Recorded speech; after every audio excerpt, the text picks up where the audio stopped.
Yuba-Sutter.live's local government live streams are presented by Plumas Lake Self-Storage in Plumas Lake, where lifelong local residents are helping other residents keep things safe, providing indoor storage units, outdoor RV and vehicle parking, moving supplies, and Penske truck rentals. Details at plumaslakeselfstorage.com.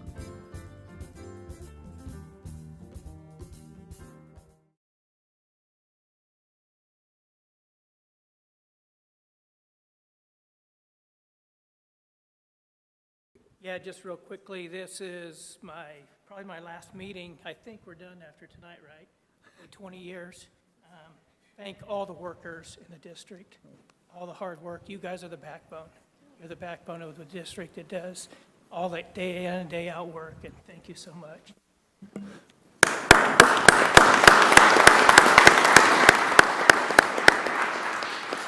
Mr. Crawford. Yeah, I got a chance to visit some teachers at Marysville High last week, and I went into Mrs.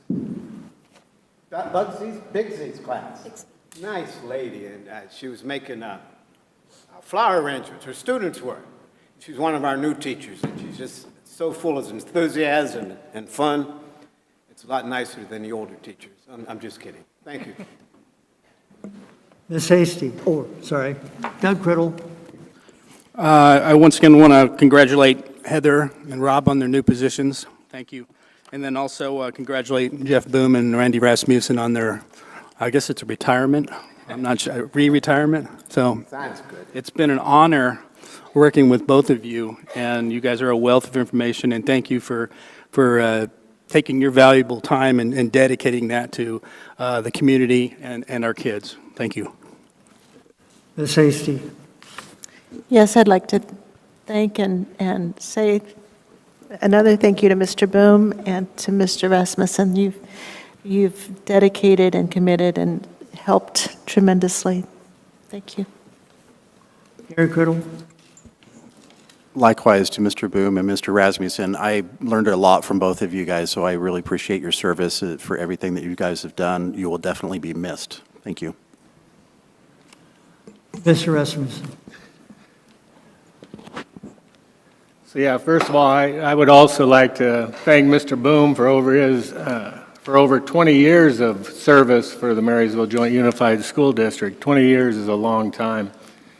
And I think we're all put on earth to serve in one way or another, and I truly have, it's been a pleasure for the last 8 years to be able to sit on this board and serve for what we've done in the past 8 years. 8 years. Kind of interesting too, I was thinking the other day how people measure time. And when I was first elected to the board, Lydia and I only had 2 grandchildren. Now we're up to 6, 8 years later. So I think it's time that those kids deserve a little bit more of my time. So thank you very much. Thank you.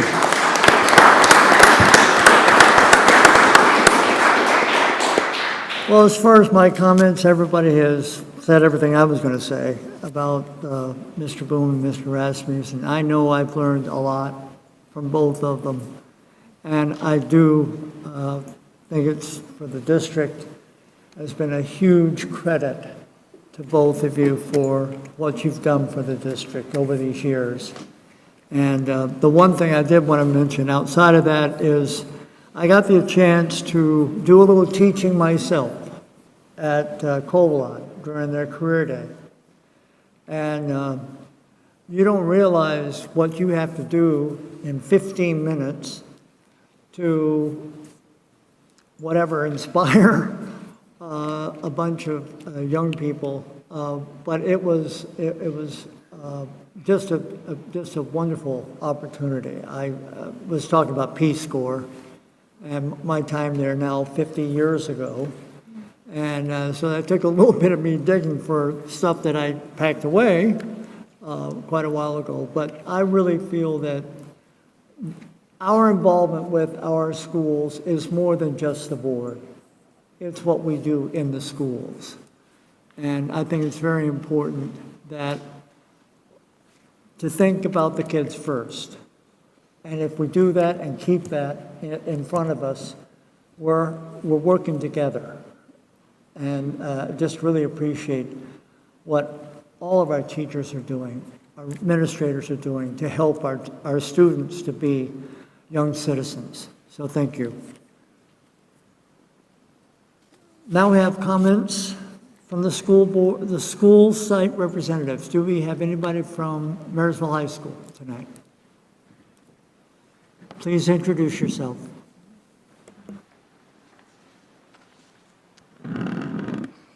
Good evening, everyone. My name is Maya Spallino. I am the ASB Vice President for Marysville High School, and I'm here today to update you on the exciting events happening at MHS. So, to catch up from the last couple weeks, our Haunted Barn went amazing. Over 300 people attended, and we racked up about $1,500 just from that event alone. So, we also had a Link Crew event where lower classmen visited various classrooms and offices and collected candy. This has helped foster connections throughout the entire student body and through faculty. FFA National Convention also came to an end last Tuesday, where 19 students and 4 chaperones came home from Indiana. Ben Kenavalchuk, one of our students, competed in the National Agri-Science Fair, where his project placed 8th in the nation. We also honored one of our MHS FFA alumni, Caitlin Johnson, who received her FFA American degree. Marysville FFA also helped with the Browns Valley Harvest Festival last week. So that concludes the events from the last couple weeks. Now, some upcoming events that we look forward to at Marysville High School are the Triannual Blood Drive and FFA sectional closing and opening tomorrow, Wednesday. And we also look forward to Veterans Day, where we plan to honor our veteran faculty, and we will also be helping out in the Veterans Day Parade. We also have our second ASB FFA collaboration for Battle Week and Degree Week on the 14th through the 18th of November. Our Battle Week dress-up days are Monday, Working Hard or Hardly Working, Tuesday, Superhero versus Villains Day, Wednesday, Tie-Dye Day, Thursday, Country versus Country Club, and Friday, Blue and Gold versus Orange and Black. Along with Battle Week, we also have the Battle Rally on Friday the 18th. We have FFA Green Hand Day on the 15th, where leadership workshops will be provided by Ag Leadership students for freshman classes. We also have the FFA Degree Banquet, where we will honor FFA members receiving their chapter and Green Hand degrees. Now, Marysville is also very excited for Thanksgiving break on the 21st to the 25th. And after Thanksgiving break, we have a holiday food drive from November 28th through the 9th of December. We will be collecting cup of noodles, rice-a-roni, and mac and cheese. We also have the Sadie Hawkins dance on December 3rd. Now, before I wrap up and begin the closing statement, I would also like to thank Mr. Jeff Boone for serving 20 years here at MJUSD and Mr. Rasmussen for serving 8 years on board. Thank you very much from Marysville High School.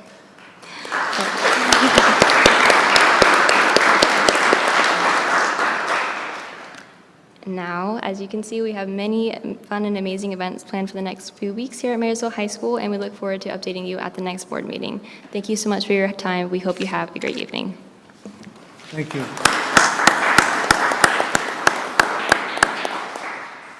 Lyndhurst High School.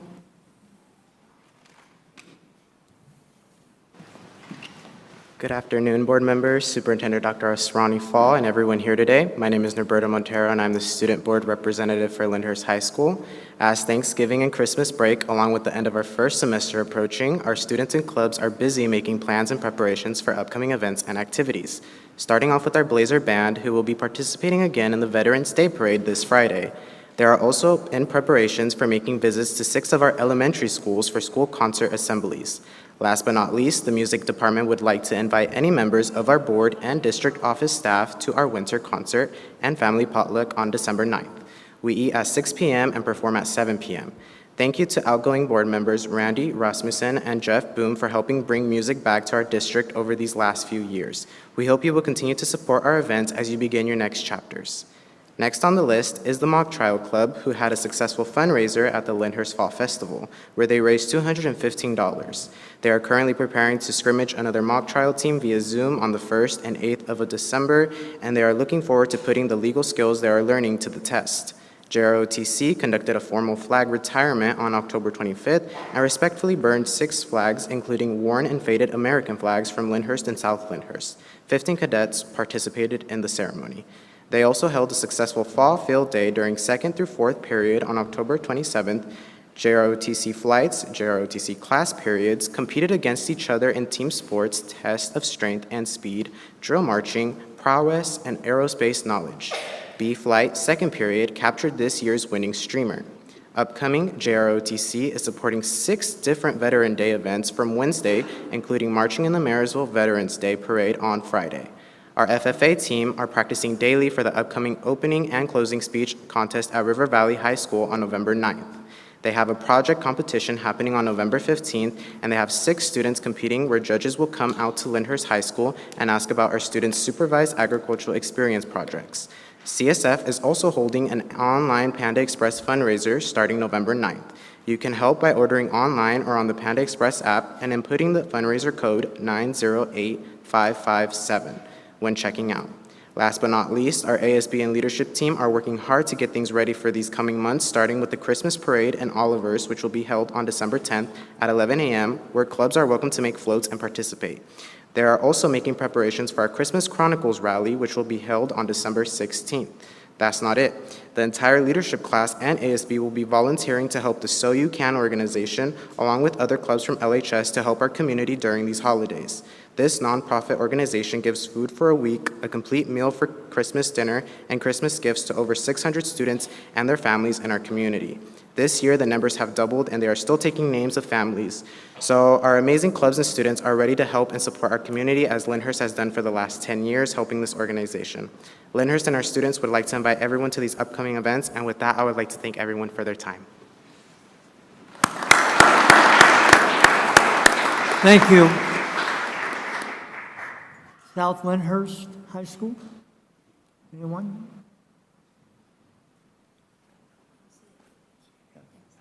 MCAA. Sorry.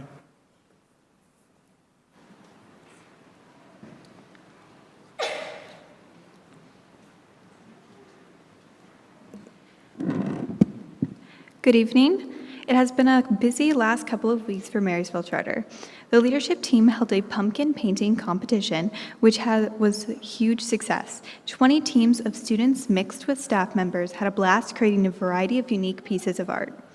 The senior class's Halloween dance raised over $1,500 and attracted a crowd larger than any dance has since quarantine. It's exciting to see students gain back the motivation to interact with their peers through school activities. Excel Club's luggage drive was widely successful. They were able to collect at least 10 pieces of luggage, along with numerous bags filled with essential toiletries, which they turned in to the local Red Cross. Excel also hosted a blood drive last week, which many students, staff, and members of the community participated in. Our drama department just finished its production of Puffs. I want to applaud the whole cast and crew who worked super hard to create a show that was comedic and entertaining. Looking forward, our student leadership team is organizing a club presentation week, which will take place from November 14th to the 18th. This is an opportunity for clubs to sell and/or show off what they've been working on. Clubs such as Book, GSA, Japanese, and Art will be selling items related to their purpose. Other clubs like Multicultural, Excel, and Interact will display informational booths explaining their current initiatives. Some of the clubs performing include dance, band, athletic, and debate. Overall, it will be a wonderful way to raise club participation and activity.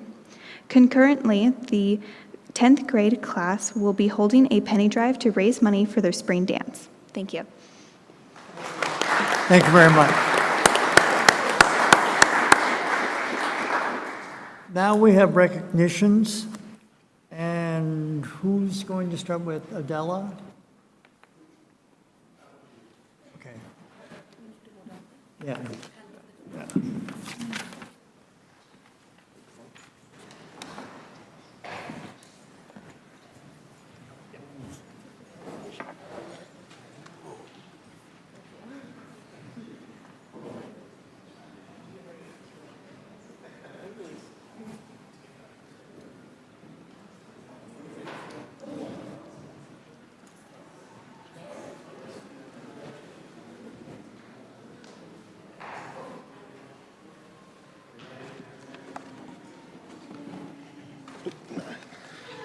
Here we go.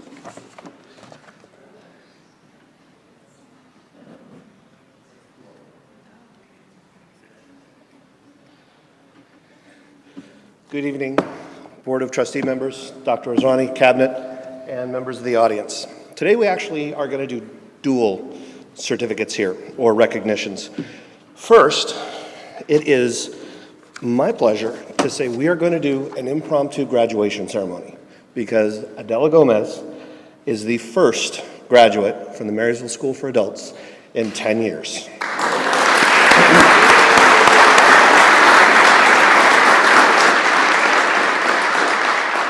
So to make it official, it's like I tried to remember what I needed to say. Here we go, Adele. On this day, November 8th, 2022, it is my honor to certify to the Marysville Board of Trustees and the Superintendent that Adela Gomez Cortez has fulfilled all the requirements for graduation set forth by the State of California and the Marysville Board of Trustees. Congratulations, Adela.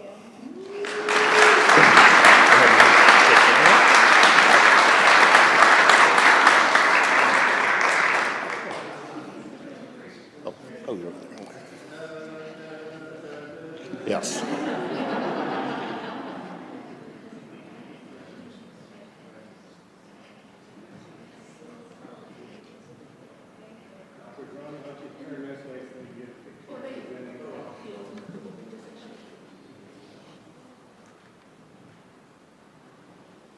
And if you could stay right there.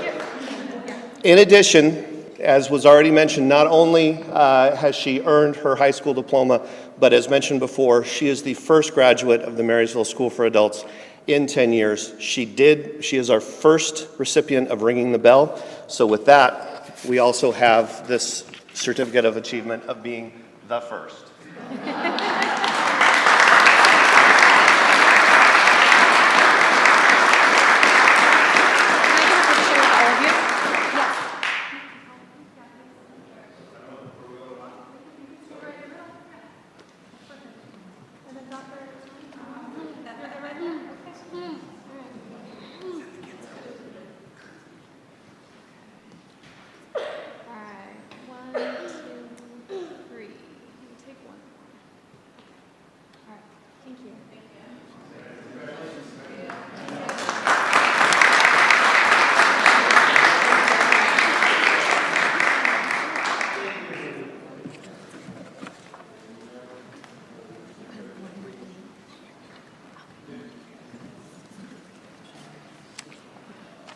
So this is one of the toughest things I have to do as president, and that's to let go of two great trustees.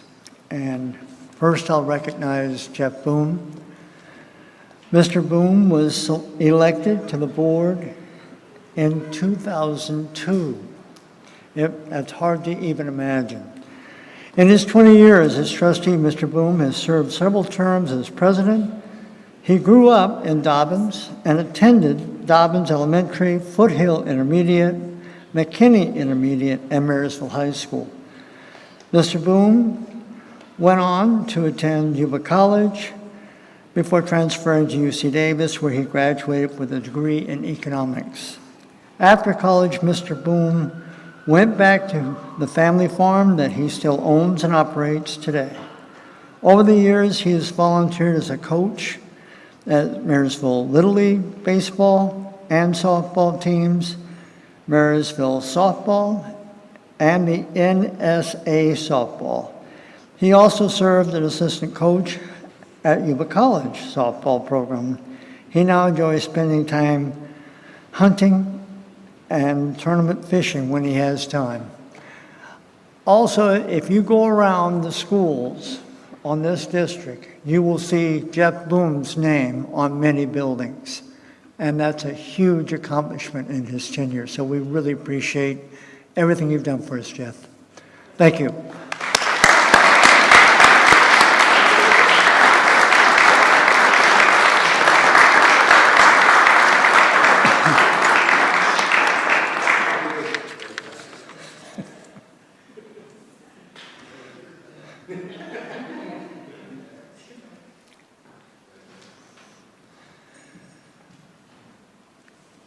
And another person we will miss dearly is Mr. Randy Rasmussen. He was elected to the board in 2014 and has served several terms as board president, A native of Yuba County, Mr. Rasmussen grew up in West Linda and attended Cedar Lane Elementary, Alicia School, Intermediate School, which is gone, and Marysville High School, where he played on the CIF championship football team. After high school, Mr. Rasmussen attended UC Davis and graduated from San Jose State University. He was later hired at Lyndhurst High School, where he taught classes in metal shop and auto shop, and also coached football and wrestling. In 1988, he became a school counselor and served in that position for 14 years. In 2002, he was hired to serve as a director of student services in Wheatland School District. We'll forgive him for that, where he remained until he retired in 2016. We really appreciate everything you've done for us, Mr. Rasmussen. Thank you.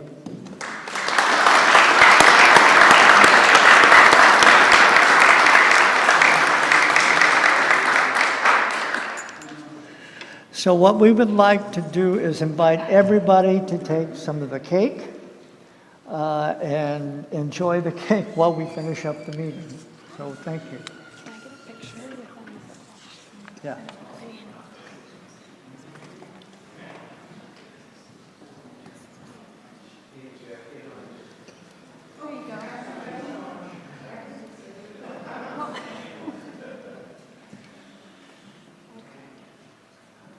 All right, 1, 2, 3. Okay, and I think it would be nice, can you stand in the middle? It looked really nice when they crossed. Yeah, that's good. Obviously, stand right, okay, there you go. Yeah, okay, 1, 2, 3. All right, thank you.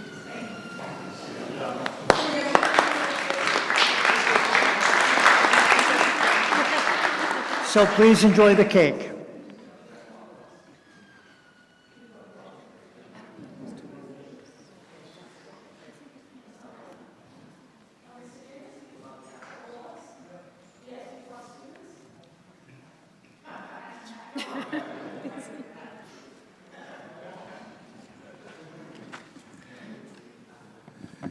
Good evening. My name is Jay Trujillo, the Assistant Superintendent for Educational Services, and tonight we get the opportunity to award some outstanding students and staff members as part of our district's recognition program. Just as a reminder, this is over and above the many awards that schools on a regular basis award to their folks. So we had over 79 staff members who were nominated for these awards and over 54 students this particular month. And then from that group, we select 10 randomly to bring to the board for recognition. So I will call their names and ask them to come up and be congratulated by our superintendent, cabinet members, and our board of trustees. First, our students, Adela Gomez Cortez from Marysville School for Adults. She's just racking them up tonight, it looks like. Ethan Tickerat from Arboga Elementary School.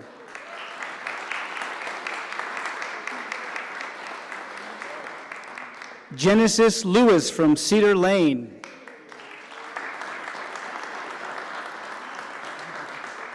Incursion Kellner from Ella Elementary.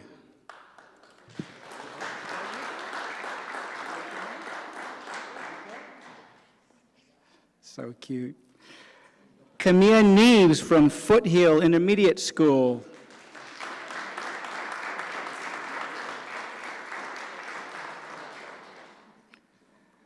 Maximiliano Machuca from Kynoch Elementary.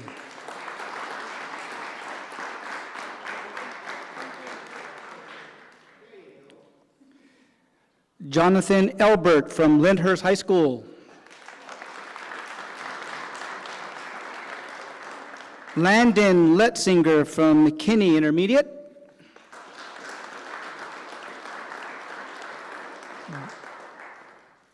Destiny Nanlap from Marysville High School. And Natalia Ramirez from Olivehurst Elementary. Congratulations to all of our students.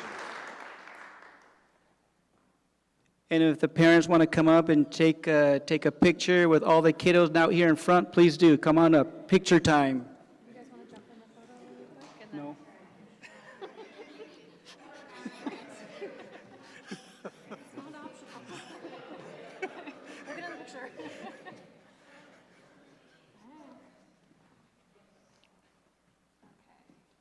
1, 2, 3. Big smile. There you go.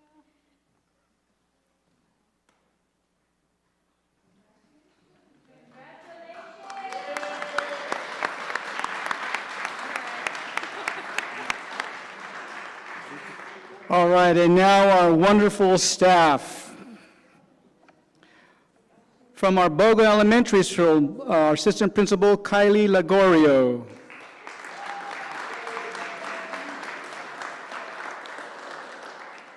From Cedar Lane, Melissa Murray.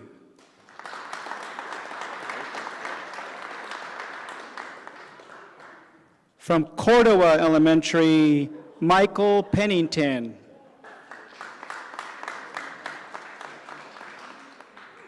From Kynoch Elementary, Jenna Alberg.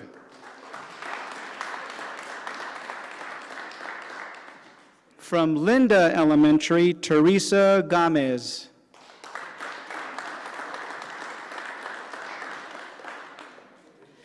From Lyndhurst High School, Noemi Arroyo Magaña.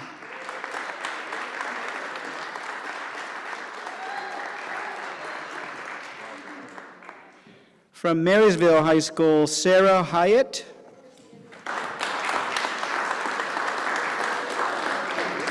From McKinney Intermediate, Kristen Haas. From Olivehurst Elementary, Paul Shergill.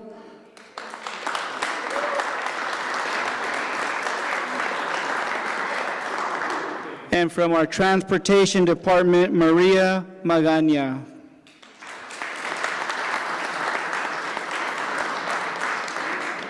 Congratulations once again to all of our wonderful students and staff. You make this job meaningful and worthwhile. Thank you.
What happened to open session? Oh, there's no comment. Oh, I didn't want to. Not a big deal.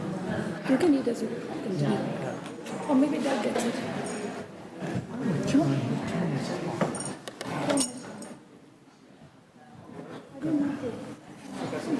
Yeah, nice. I got the yellow rose. Thank you so much. Okay, that's fine. Now we have comments, opportunity for employee organizations. Marysville Unified Teachers Association. Angela?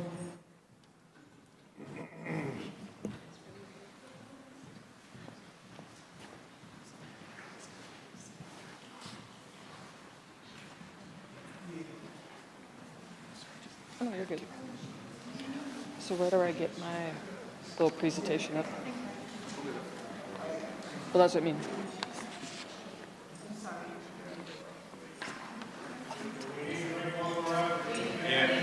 Yes, we have another little girl. the little girl. Yeah. Thank you. She was.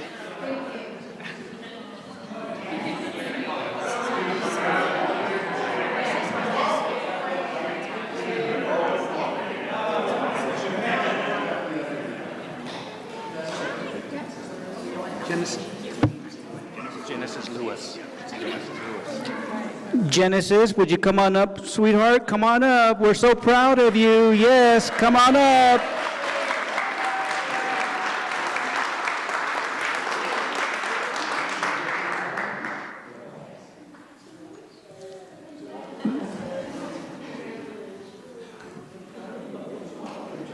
We wouldn't have missed it for the world, Genesis. Congratulations. Congratulations.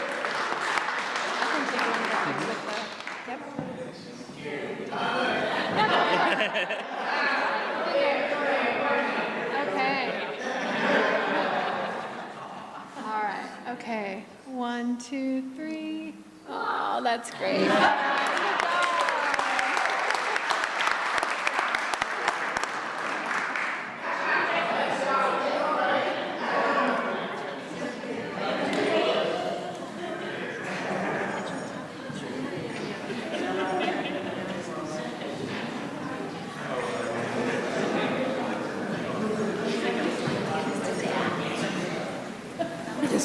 Okay. Arrow keys up and down or left to right? Left to right? Whatever works. I'll figure it out.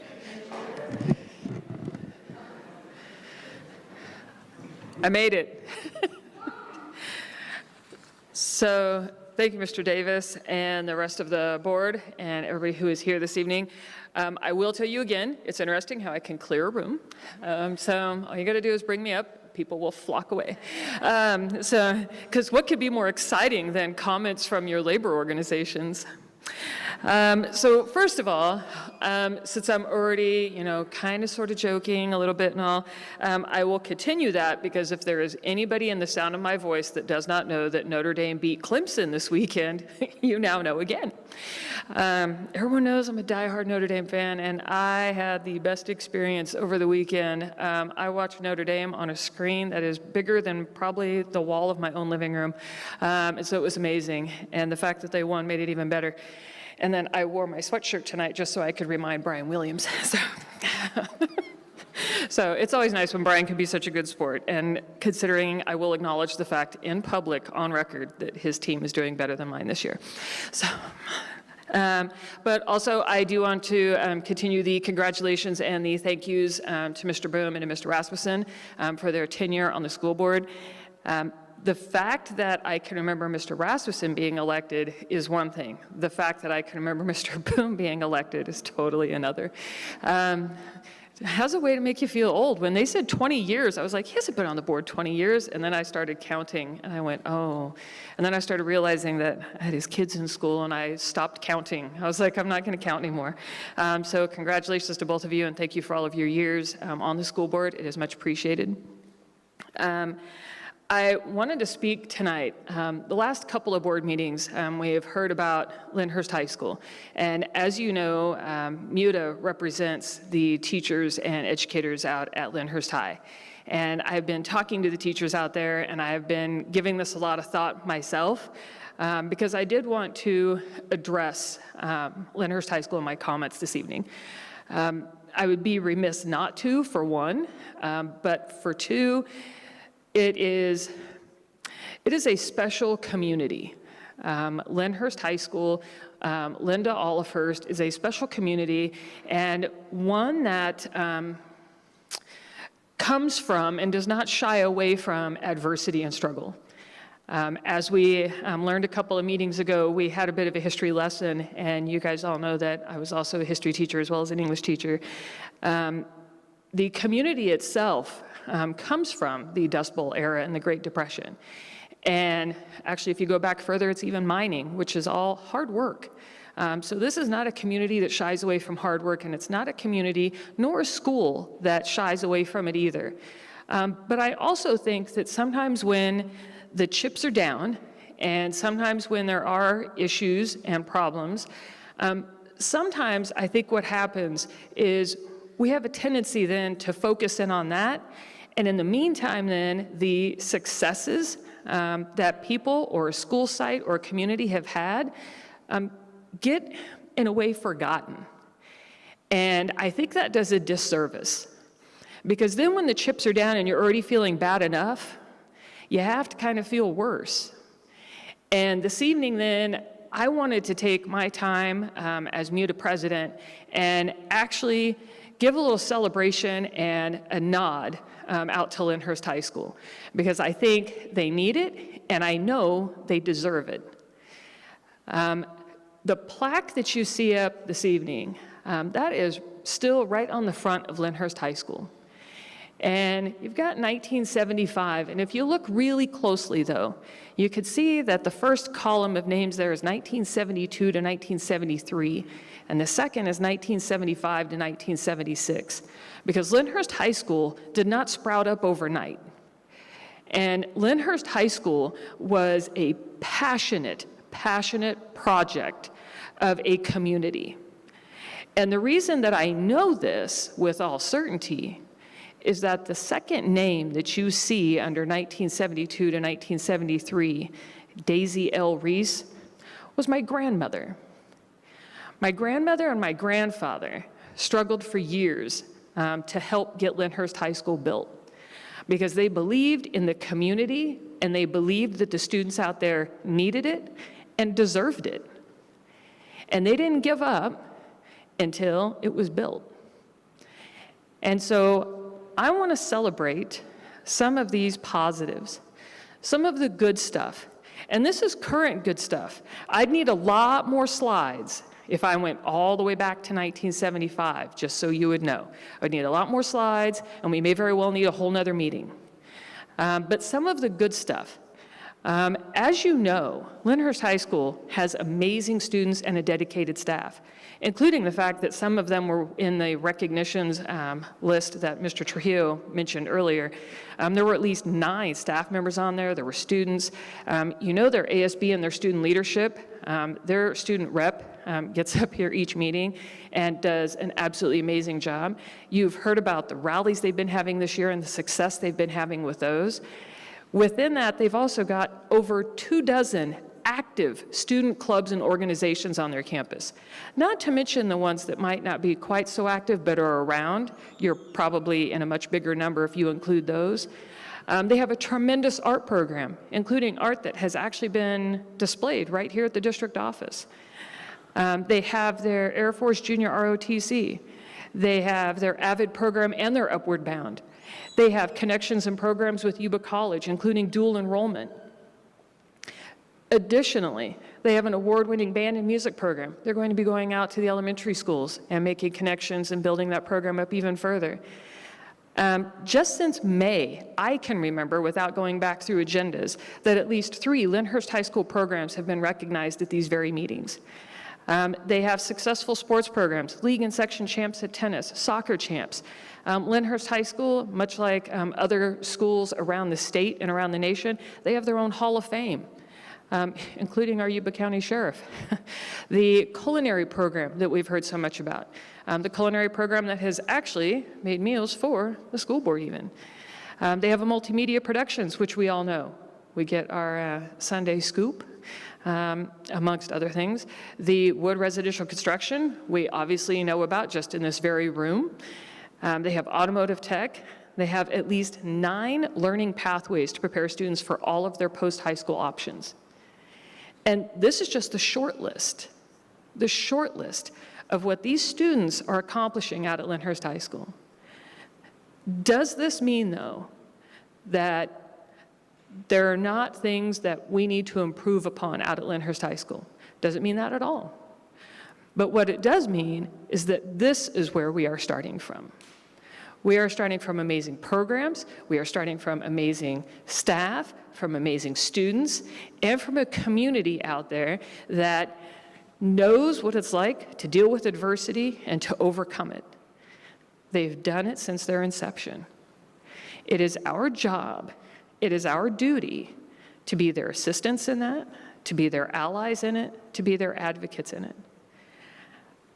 I asked a teacher out there today if she would take a picture out on campus.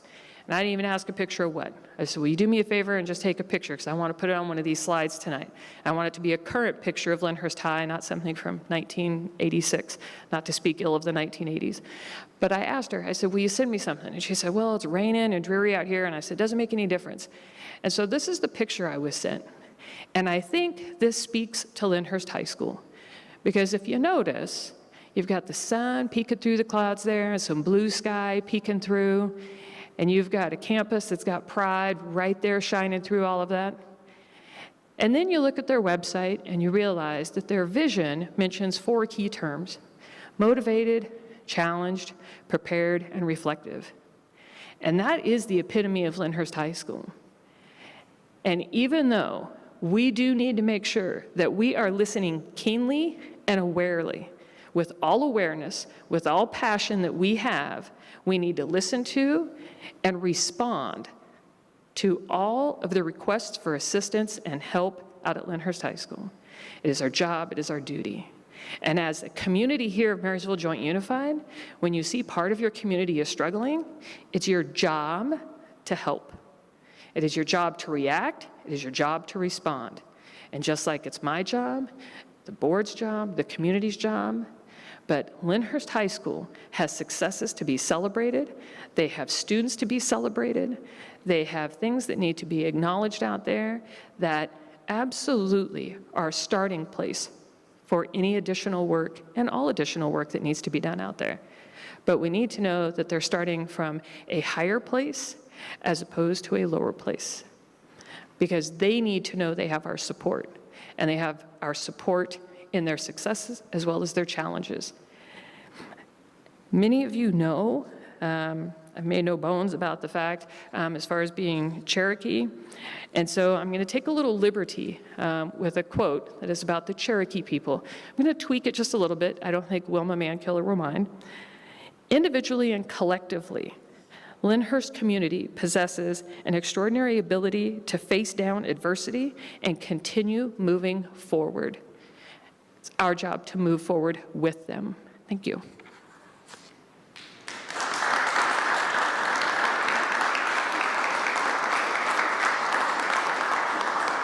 Thank you. Operating engineers, local number, union number 3. California School Employees Associations number 326 and 648. Association of Management and Confidential Employees. Supervisory Unit.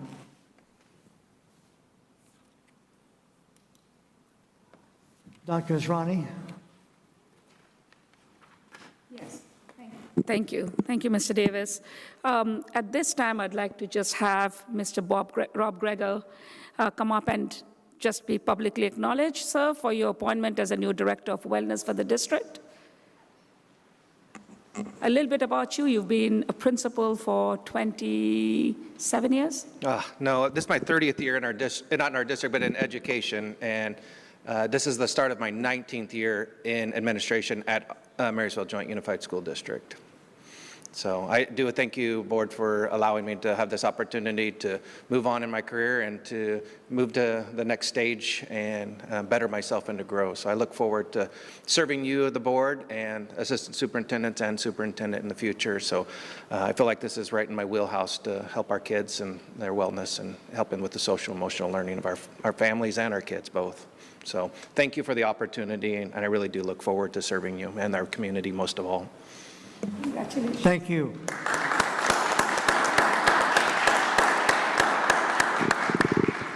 And if I could welcome Ms. Heather Marshall as a principal of Olivehurst. She's currently the principal of Cordova and Browns Valley. Hi, good evening.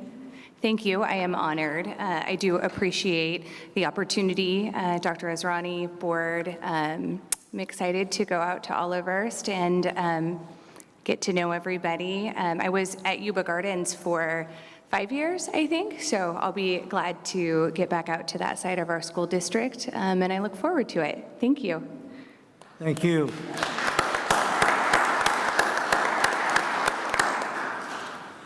Now we have presentations. 10.1 presentation of the PBK for the fencing project at Lyndhurst High School, Marysville High School, and Marysville Charter Academy for the Arts. Good evening. Thank you, Board of Trustees, Superintendent Asrani, Cabinet, and our MJUSD community. This fencing project has been intended and visualized with the safety as our priority, but still maintaining the beauty of our campuses. For example, the long driveway leading up to Lyndhurst High School will not be obstructed, but the fencing will block access points into the Lyndhurst campus, including access from Blazer Way. It is important that the closure of the campus doesn't give a negative feel to the campus, but a safe and secure environment for our students. The Marysville High School has a very open campus. As we know, 18th Street is open on both ends to pedestrian traffic, and we are continuing to talk with the City of Marysville to restrict the access from the public to our students. We know that installing a 6-foot fence doesn't prohibit somebody from climbing over the fence and onto our campus, but it does serve as a barrier to protect access. The safety of our students is our #1 priority, and some safety measures we have already added are the elite security personnel is placed at the front entrance to Lyndhurst, South Lyndhurst, and Marysville High, and we are currently advertising an additional campus security position at Lyndhurst. We've added a buzzer door that's been installed to the office entrance of Lyndhurst High School, and Dr. Asrani and Sheriff Anderson have agreed to add another SRO to our school campuses located within Yuba County, which will allow Officer Griffin to focus his support on the Lyndhurst campus. And the district is working with a company to prepare a vulnerability assessment for all of our school campuses. Now we're going to have Zoe with PBK Architects show us the proposed rendering so that the board can see what the fencing will look like. Thanks. Thank you.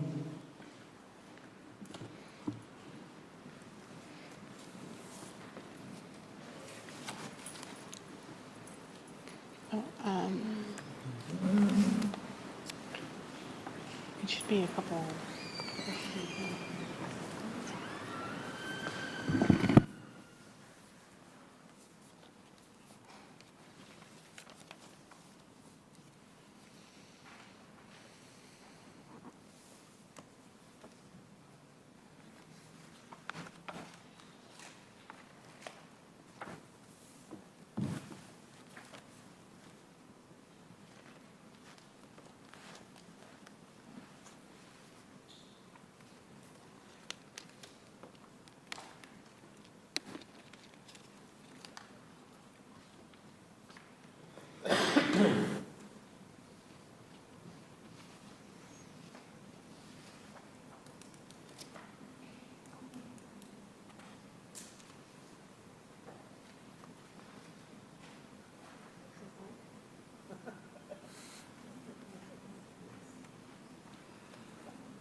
Good evening, everyone. So I'm going to go ahead and start off with Lyndhurst High School.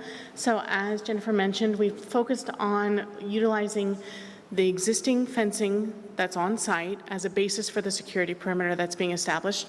So that's within the teal that you can see. So you can especially see it around the baseball field in the back.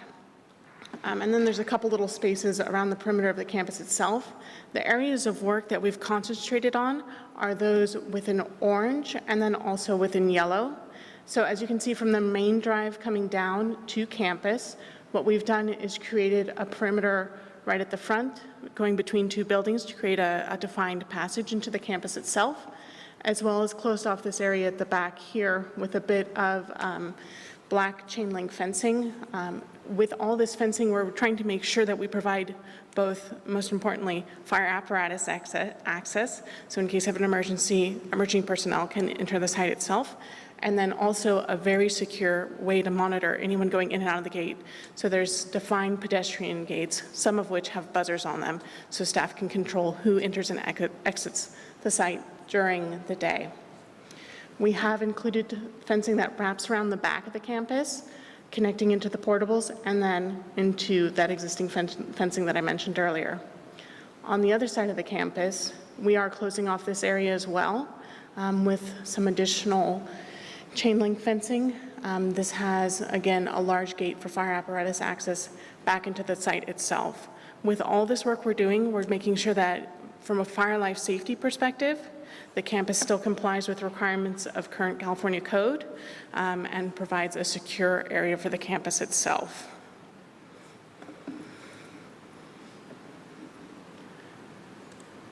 Moving on to Marysville.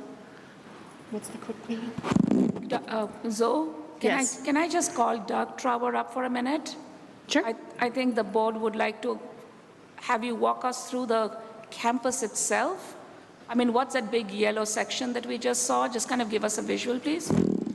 Okay, so the fencing that she showed in the back over here is by the tennis courts, and that's just chain link fencing, and we're doing a panic bar gate there. So, and I don't know, well, we haven't got to the point if we're going to include automatic closers on it or not, but that one won't have a buzzer. It'll just have a drive-through gate so we can still access the back of the campus.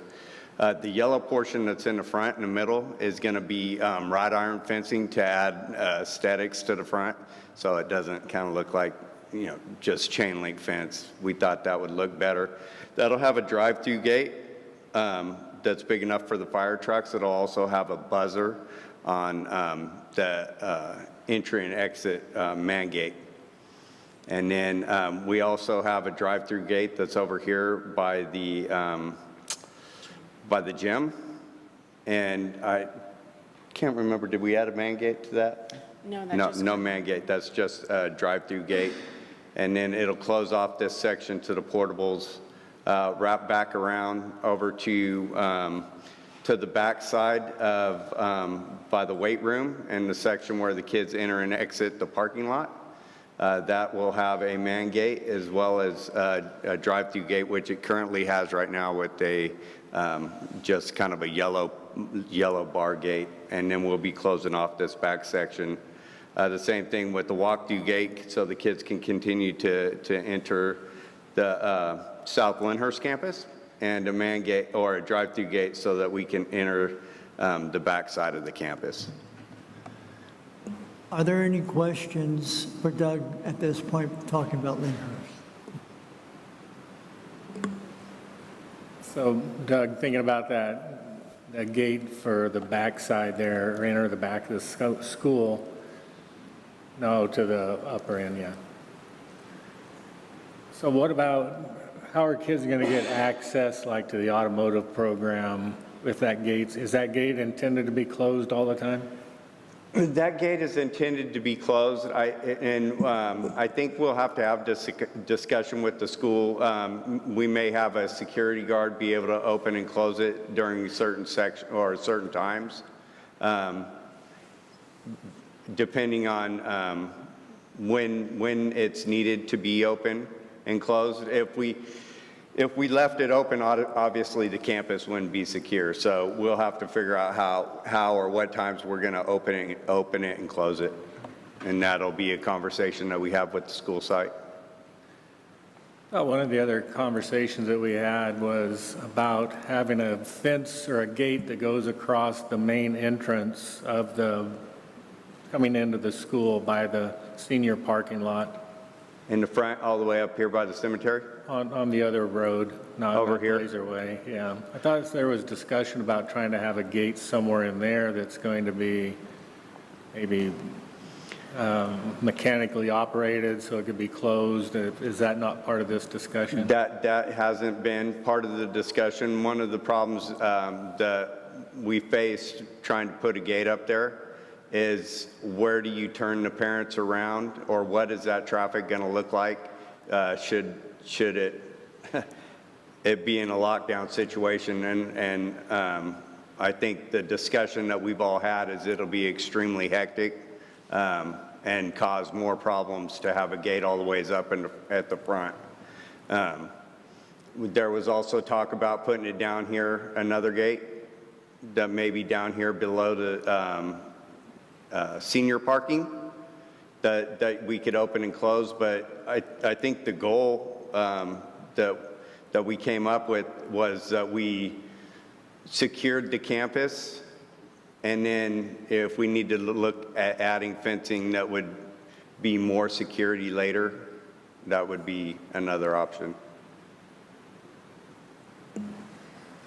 So I would guess that school site administration was part of this discussion of what they're happy with this layout that we have, or? Yeah, we did the walk with Chris Schmidt and Dr. Paul. Are there any questions from the audience? They weren't part of the original walk, but they were part of the walk, and I think it was actually earlier than the walk that we did at the end after the incident. But they had the same ideas that we have right here. Zach Pless walked every campus at the beginning of the school year with law enforcement, so he did do that walk earlier this year, and law enforcement had many of the same suggestions. Yes.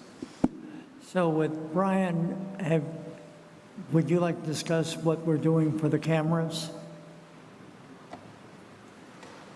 So we've already added a camera towards the front to make the door easier to see. So that when the fencing is all done, we've got the buzzer system in place to have all that happen and be ready to go.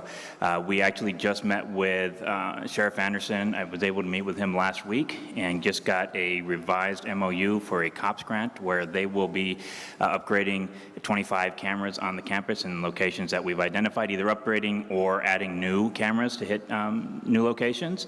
And that will hopefully be coming to you, if not in the December board meeting, the January board meeting to approve that. So we're making good progress there.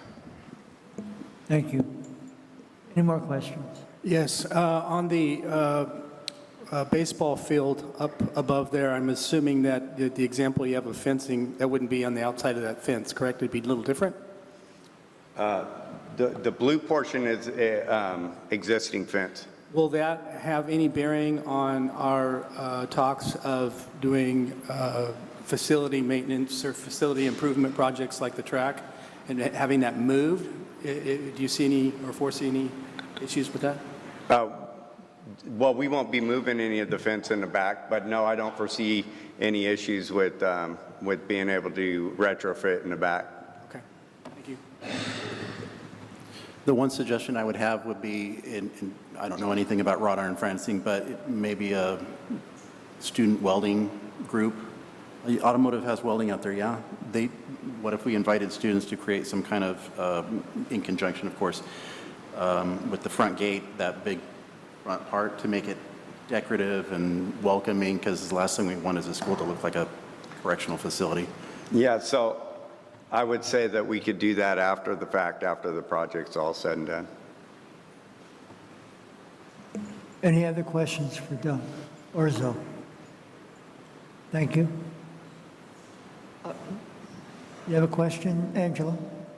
I was just wondering, are we going to have an opportunity to ask questions after we talk about Marysville High as well, or just right now? Okay, we'll present Marysville then. We can move to Marysville High School.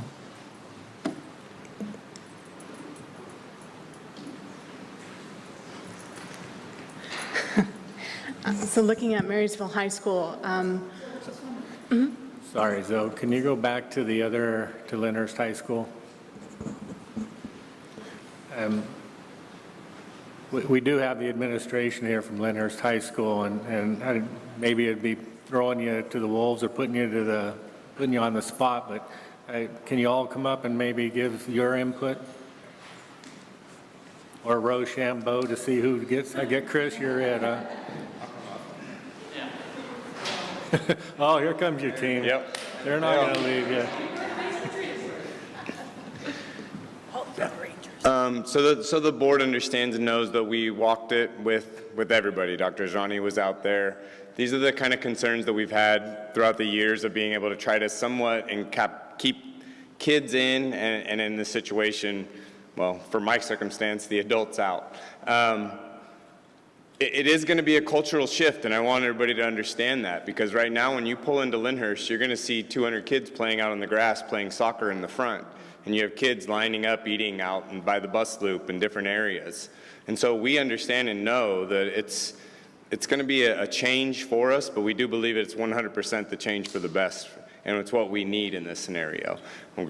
And when I had a community meeting last night, with some of my parents, we talked about that this right now is a bit of a change in what's happening in the world, and we have to ensure that we're securing our families so that they understand and know that we're keeping their children safe, and we believe that this setup right here is going to do that. We talked about how teachers are going to be able to get into the campus. That's a big part of this, where they're parking. We will, as soon as fencing kind of comes up, the plan is to start locking staff parking as well, and then, of course, keeping the bus loop closed there. So that is going to lead all of the traffic into that little parent drop-off area, but it's just going to be a change that we're all willing to have happen, because we realize the safety is the most important part here. Well, one of the things you brought up before was that there's a back way that kids are getting picked up in that residential area. Correct. Does this plan address that? Not at this time, because of the fact that it's still just another spot. Just speaking with a parent this morning, he specifically said it's way easier to go through the neighborhood and pick up my children than it is to go through not even the construction which we have on McGowan, just the overall parent pickup at the end of the day. So that is something different. Brian's team did install a really nice camera that's going to be able to be monitored, so that we have the TV screens right above the secretary's desk right there. They can see, they'll have a camera on 24/7 on those gates to be able to know if somebody's coming on or off. And again, that's just a new adjustment for everybody, that as you're going through your day, to making sure you're keeping your eyes on the cameras as well. But we're hoping that that'll allow us to know, again, somebody coming on campus that should not be there. Any other questions for Chris? Just clarify, I think your question was, Chris, if you could confirm, please, we have put a gate at the back now, which students will not be able to access the community, am I correct, or vice versa?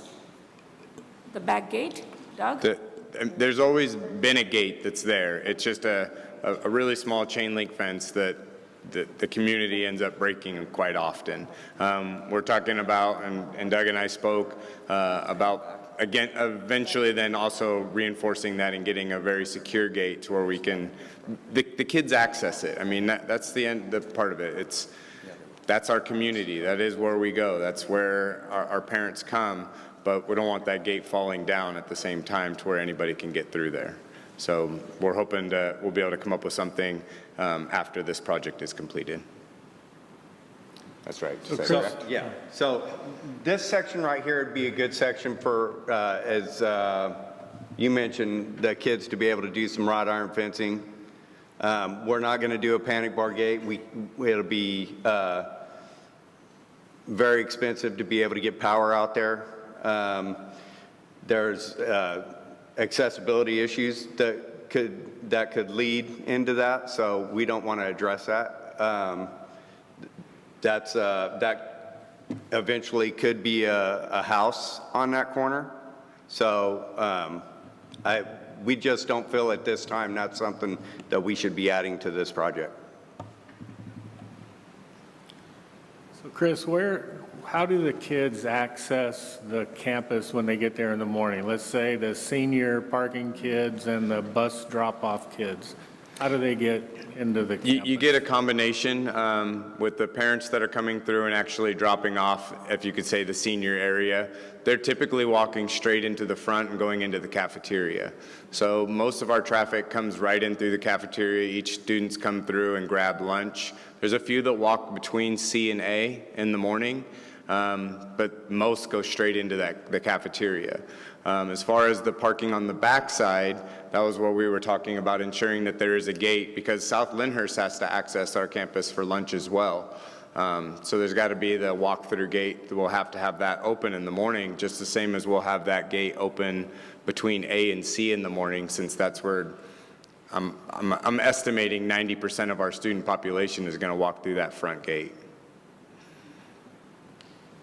And then so are we going to have the cafeteria doors closed there on the east side? So that's the one thing that we kind of discussed with this whole with the new change, is that we're going to need to have some sort of either a notification or alarm system for us in the office to know when those cafeteria doors have been opened, and the same thing with the 2 doors going out of C, because they're going to be accessible outside of the fence. So if those doors are open, or just even if it's a buzzer that just says, hey, one of the doors got open, it lets us know that we've been able to change culture where kids don't exit that way, but at the same time, we don't want kids opening it to let people in.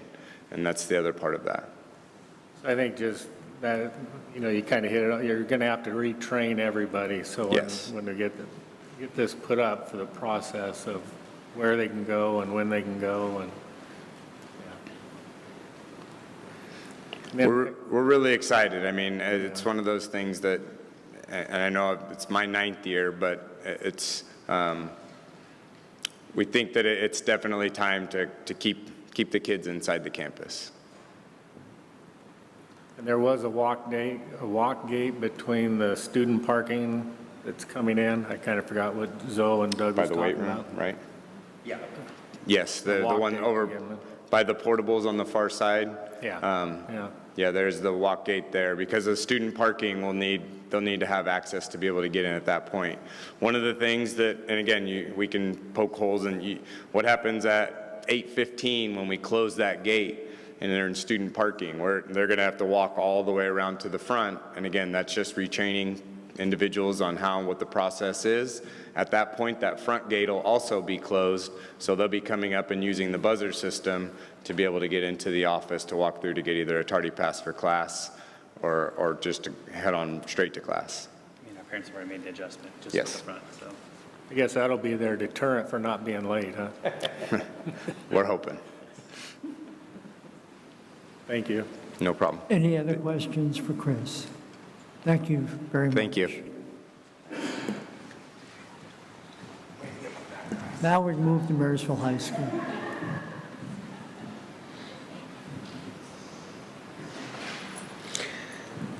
Looking at Marysville High School, this campus is a bit interesting in that there are so many different buildings that we're connecting into for this site, this fencing plan. So in walking through the site itself, starting at the very front, we're looking at maintaining the security on either side of 18th Street. That's going to be ornamental fencing with a pedestrian gate on either side. So it's going to be similar to the layout that's there currently, but a little bit more secure and hopefully a little bit more attractive. Wrapping around, we are connecting into what will be new chain link fencing right along the parking area. Currently, there is fencing there, but there's a little bit of a mismatch with existing fencing on campus. The blue that you see here, that's existing chain link black fencing, and so that's going to be made homogeneous at this point in time with this project. Wrapping around to the drop-off area, this area is going to have chain link fencing that surrounds the loop. There will be a pair of pedestrian gates right at the juncture of the parking and drop-off to provide access. Moving around the site itself, we are looking at adding a couple of gates and ornamental fencing, well, ornamental gates and fencing to the Marysville Charter Academy for the Arts. They consist of largely pedestrian gates. There's a single pedestrian gate as well as a pair pedestrian gate up here. That one, I believe, is the one with the buzzer. Moving on to the other side of the campus, there is going to be another gate here that connects in to provide access, and then the ornamental fencing will continue to wrap around and die into the existing fencing that surrounds the tennis courts. There is existing fencing that continues to wrap around the facilities area. At the very sort of apex of that point where there's a line down into the existing track, there's going to be a new large vehicle chain link gate to provide access and secure that zone. Wrapping around the campus itself, we have existing fencing that continues down. And then once we hit 18th Street again, there's a similar arrangement to the front with ornamental fencing and 2 pedestrian gates on either side. This then connects into existing fencing as well. Continuing the wrap around the campus, we are going to provide a rolling gate to provide vehicular access from this parking area down. And then we noticed that there was one area here along the existing pathway that has an opening in the fencing, and so that's going to have a pedestrian gate added. This should enclose the campus similar to is being done at Lyndhurst and provide a secure way of monitoring access throughout the day. Questions? Picture of the reflection of exactly what the fence will look like, and right there. Yes, that's I believe on this campus, we're going with 6 foot, and that matches the general height of fencing on this campus.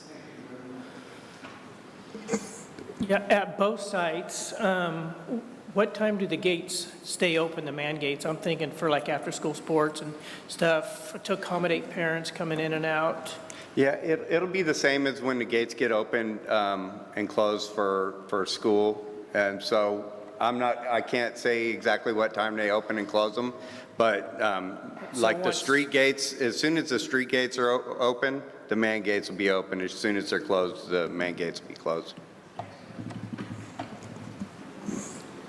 So Doug, if I was a parent coming into a meeting, how would I access the office for Marysville High School? Oh, well, that's a good question.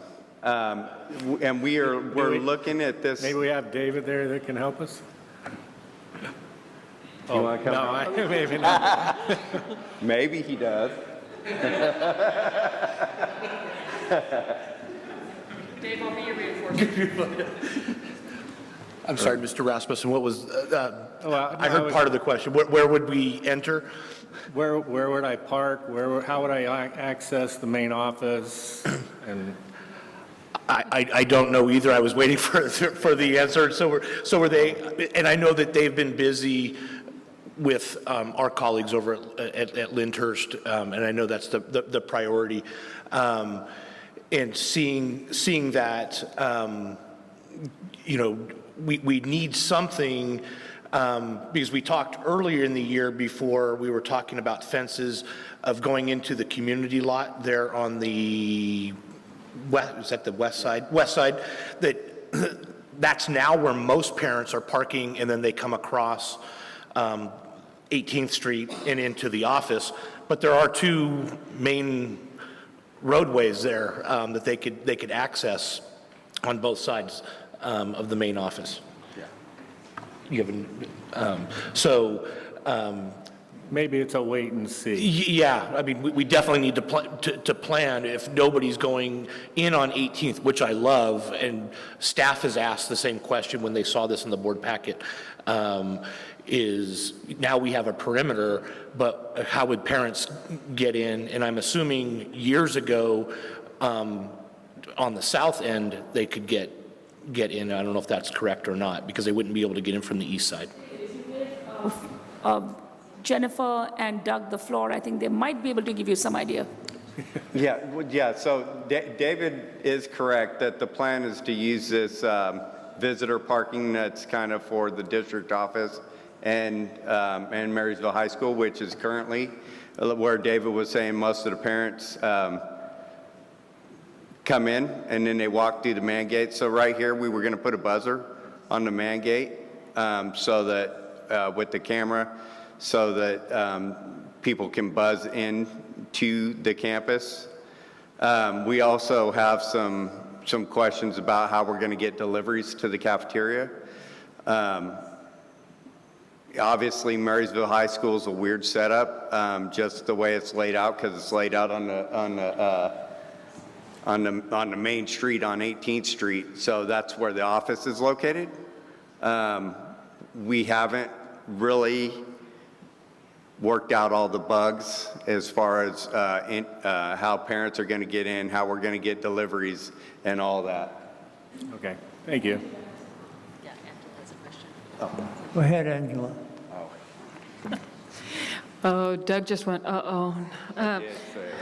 I know. So as far as trying to answer the questions as to how parents are going to get in, that's going to be an interesting feat of the imagination. One thing that came to mind when we were talking about the one gap in the fencing that comes down, that has since been repaired. There's no gap there anymore, so I don't know if that helps out at all. But a question I have, because it was a question, it was a very pertinent question for Lyndhurst High, and I was glad to hear the response to it. But, and I know the answer to this question, I'm just curious if we have any idea when we might be talking to the staff or students at Marysville High School about this plan and how this fencing is going up, because I looked at this with my 6th period class yesterday. And my 6th period class, there's 20 of them. Shh, don't tell anybody. I've never had a class of 20 in my life. But they looked at it and had some questions and suggestions even. And just in talking to 4 staff members today, there were also some questions and suggestions as well that might be helpful. But one question I also had as far as the pedestrian gates, and I'm not sure if I go here or if I go here, but the pedestrian gates on each end of 18th, are we talking about anybody and their brother could just walk up and like open that gate and be right on our campus anytime, day or night? Because I don't know how that would help anything. So I'm confused as to exactly what is meant by a pedestrian gate. Is that a gate that's locked, not locked? So pedestrian gates we define them as like maximum of 4 foot wide, and that has to do with accessibility and entering and push force and width. So 4 foot is kind of where it tops off in terms of pedestrian gate width. Currently, with the sidewalk there, you're looking at more probably a 3 foot gate in that zone, and what it would be is a gate like you would typically see, and it would be locked. So it's something that the school staff could go through and unlock then at the end of the day to provide access in. There's also the option, and some of them we have noted as panic hardware. And so that's like the typical bar like you'll see on a door here. And that's in case of an emergency, it's an easy egress and push out so you don't have an operation of hardware. Got it. So then, I'm also curious just how heavy duty that is, because although there's a vicious rumor out there that Marysville High School is a closed campus, if you come by our campus at lunch, you know that's just a vicious rumor. And so how heavy duty are there going to be when we have kids going up and over them nonstop? Because the one right down here is how they access Holiday and 7-Eleven for our kids that don't drive. And so, because I understand something about ornamental, are these like heavy duty, is it kind of like what's down at Covalad? No. So I would just say, if I could, maybe, Doug, it seems to me that there's a lot more details that staff has to work out before we kind of move forward on this. So I think there's a lot of speculation right now, and I don't think this is the time or place for us to try to answer all that. Yeah. I would just like to say thank you to Angela for the questions and concerns, and we could set up a time to meet with Marysville High School staff and students and have a meeting and listen to their concerns and their suggestions, because we're open to it. Thank you very much. Are there any other questions from the board? Sorry, I was also just going to answer a question for Mr. Boom. As far as when the gates on 18th Street are open and close, they close at 7:30, they open at 3:30, so, sorry. Thank you. Thank you. Thank you very much. While you're addressing the issues, the orange semicircle, because you get parents parking in the main parking lot to access the gym, I don't see a man gate on that to make access to the gym, only to that green grass. Maybe there is one there and I just don't see it. There is one over here in the corner. Okay, And there's 2 man gates that are on this section right here. Okay, thanks, Doug. Real quick before, we're already done with this, but has there been any information come from Caltrans about the Highway 70 project? Because we might be losing part of that parking lot that we're talking about, so we need to think about that as well. Yeah, we are not losing any of the parking lot. So the sidewalk, we are losing that grass section, and there will be a sidewalk that goes right in front. We won't even be losing any of the fence that is surrounding that parking lot. So the answer to that question is the parking lot will stay intact. But we have had conversations with Caltrans and the city. Just a quick comment. The reason Marysville is not as advanced in the planning in all the details is because we've got a big part of the 17th Street conversation that we've just started having with City Hall. No, 18th Street. I keep saying 17th Street. 18th Street that we need to have with City Council, because we're talking about blocking that road, and that road doesn't belong to us. So that's why some of the finer details that staff haven't heard about, we bought ourselves some time in getting some kind of a spec here and then going into the details with the site, because we're still working with the city. And I would like to just add, the sections that we're talking about on the street already have fencing. It's just for cars. We're talking about just adding man gates and ornamental fencing that closes that off. But again, like you said, we still have a lot of conversations left to be had for Marysville High School. Well, it's a complicated campus to secure, and everybody knows that. And so it's a good dialogue, and we're making progress.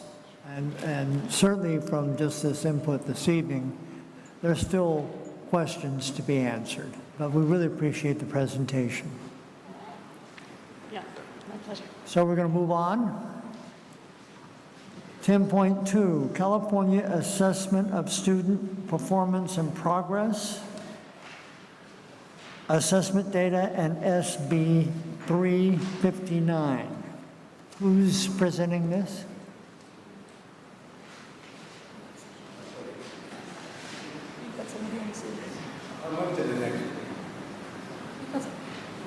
Are they there? Is she online? Yes.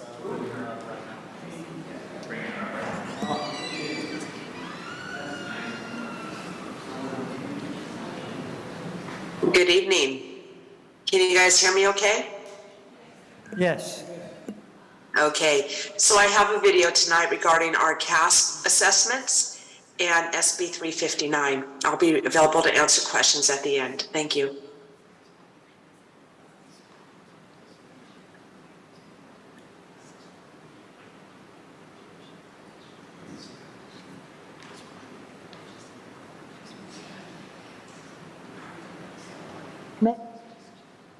I am Amy Stratton, Director.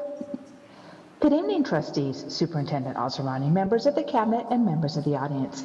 I am Amy Stratton, Director of Curriculum Assessment and Accountability, and tonight I will review our state assessment data from the CASP assessment system, as well as present an update to meet the requirements of SB 359 Mathematics Placement of 9th grade students. California Department of Education has released the data from our state student assessments from the spring 2022 administration. The results discussed tonight reflect all students who were tested spring of 2022. The state assessment is administered on grades 3 through 8 and 11 for English Language Arts and Mathematics, grades 5, 8, and once in high school for science, The summative LPAC is administered to all EL students in grades TK through 12 up until the time they have reclassified. Let's do a quick look back of the last 4 years. The 2019 school year was the last year state testing occurred before the pandemic with no disruptions. Spring of 2020, schools were closed and state testing was suspended. During the 2021 school year, students took the state test either at home or at school. The 2022 school year, students were back on campus. So what does this mean and how does this impact state testing? Starting with students who were in kindergarten in 2019. These students had a full year of education in 2019. Then the pandemic hit, and in first grade, the students were home with remote learning starting in March. Then the following year, students were either remote learning or hybrid learning with COVID-19 protocols, and finally back to a full year of instruction in third grade, where the students were tested for the first time. Another example are students who were in fifth grade before the pandemic. 2019 was regular testing. Then students did not test in 2020. They were either in remote learning or hybrid learning as seventh graders and tested at school or at home. And it wasn't until 2022 where they were tested in eighth grade after a full year of instruction. Similarly, for our high school students tested in a normal environment in 2019, experienced about a year and a half of either remote learning or hybrid learning, and tested again as 11th graders after a full year of learning. Now, let's look at the data. We will consider the data from two different perspectives: how we are doing since before the pandemic and how much we've gained from last year. Even though we have not gone back to the pre-pandemic performance, our all-student group had an increase of almost 4%. EL students increased almost 4%. Students with disabilities increased just over 2%. And our students identified as socioeconomically disadvantaged grew over 3%. Too few of our homeless and foster youth students are tested in 2021, so we have no comparative data. This slide shows grade level performance in ELA and indicates the following: orange, not meeting standard; yellow, nearly met; green, met standard; blue, exceeded standard. It is evident that we have a lot of work to do as we go back to meeting and exceeding our performance in the pre-pandemic years. Now on to math. All student subgroup had an increase of almost 4%. EL students increased almost 3%. Students with disabilities increased over 2%. And our students identified as socioeconomic disadvantage grew by over 2%. Too few foster youth and homeless students tested in 2021, so we have no comparative data.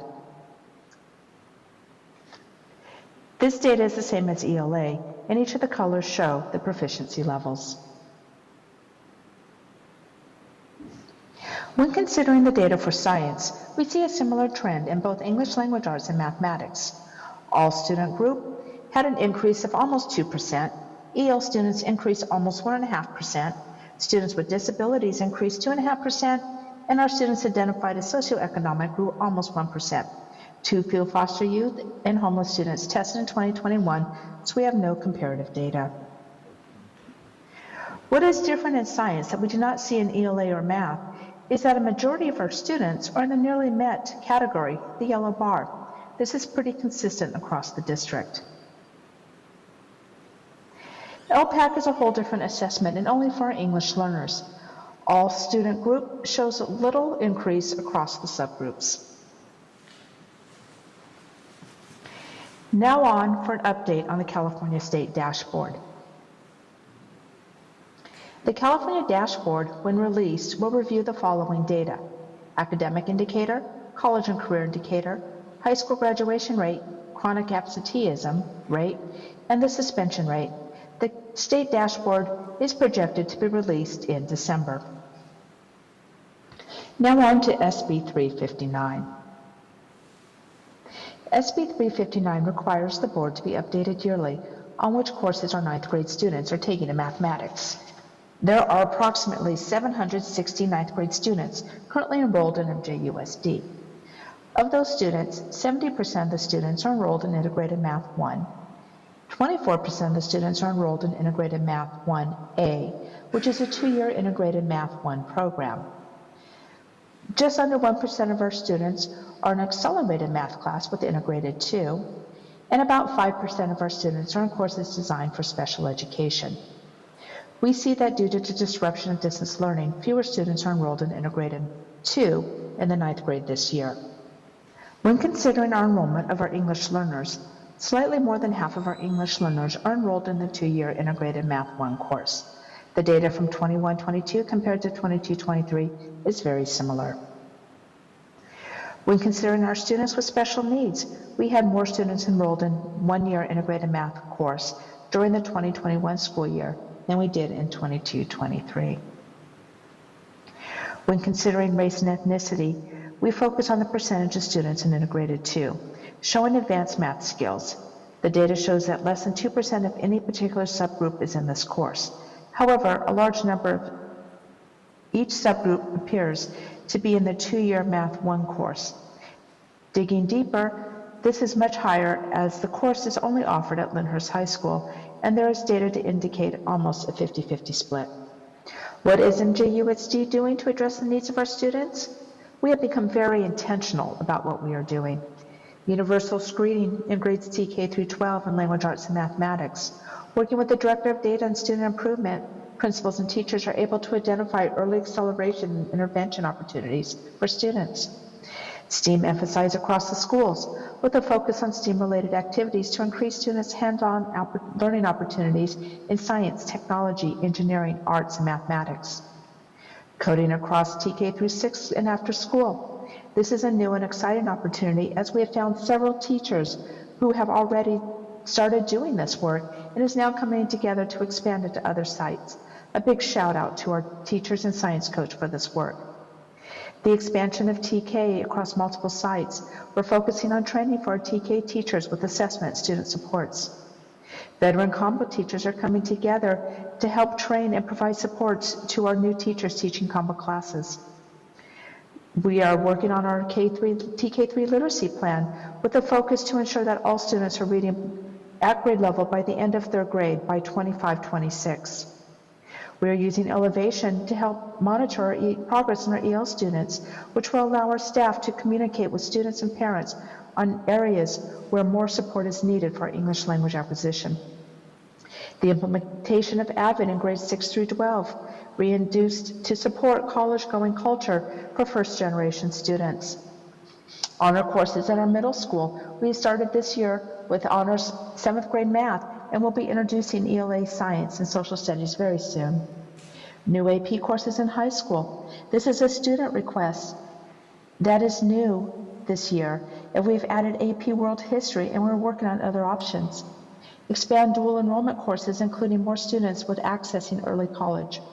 Expand CTE courses, including math and dual enrollment courses that are also CTE. The introduction of American Sign Language to increase our second language offerings for A through G. We'll be expanding to ASL2 next year. 24/7 tutoring with FEV tutors for students to have access to quality tutors at any time. 24/7 family access to mental health. Supports for SIPs, PIPs, and intern teachers. We thank you for your time and support of our students. Thank you. Do we have any questions for Amy? Well, it looks like we have some challenges, and we're working together to address those deficiencies. Yes, we are. So thank you very much. Thank you. Have a nice night. Now we're at 10.3, Personnel 2022-23 Priority Goals to include Teachers Pathways Program. Dr. Thank you. Good evening, Board, Trustees, Dr. Azrani, Cabinet, and Community. Dr. Simon here, Assistant Superintendent of Personnel Services. We're going to present you with an overview of our department priorities and goals, and then pause for questions, and then give you a more in-depth look on our Teacher Pathways Program of support for new teachers. Thank you for the opportunity.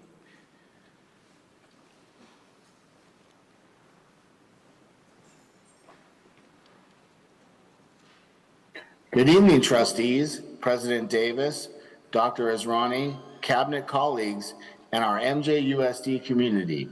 I am excited to present the actions and priorities for the Marysville Joint Unified School District's Personnel Services Department. Tonight's presentation is brought to you by Dr. Gabe Simon, Assistant Superintendent of Personnel Services. The departmental presentation will be followed by a presentation of our Teacher Pathways program.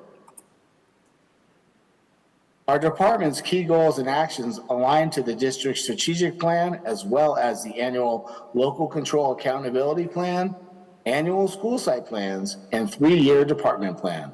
This alignment is critical to continuous improvement across our entire organization. Increasing efficiencies in our department will allow us to maximize our collective resources and efficiently post positions and hire highly qualified staff. Our labor management initiative is just one way we work with our labor partners and ensure we are achieving our goals. Goal 5 of the district's strategic plan focuses on personnel supports. Our goal is to maximize personnel to champion students and programs, as well as develop a plan where MJUSD is fully staffed with high-quality employees. We are working diligently to improve our hiring and retention processes. Our Teacher Pathways program provides essential foundations for new teachers, mentorship, and ongoing training. We are actively and continuously establishing partnerships with local colleges, universities, businesses, organizations across the state and country to recruit new staff for our district. We are also coordinating with other departments in our district to design ongoing job-embedded training and professional growth to support all classifications of employees. Finally, pipelines are being developed to recruit new staff, including a teacher residency program for teachers in training to work alongside veteran MJUSD classroom practitioners. We recently established a partnership with UMass Global for a grant opportunity that we're really excited about. Our department goals were developed as a result of identified challenges and opportunities from the development of the district's strategic plan. Opportunities include being able to establish and strengthen partnerships, as well as providing targeted instructional coaching to new teachers. This SWOT analysis was completed by our engaged stakeholders. It included specific strengths, weaknesses, threats, and opportunities related to personnel services. I would like to highlight opportunities which allow our department and district to continually improve to serve our community. Identified opportunities include recruitment, partnerships, and the development of future educators. The development of our department goals has been purposeful and targeted.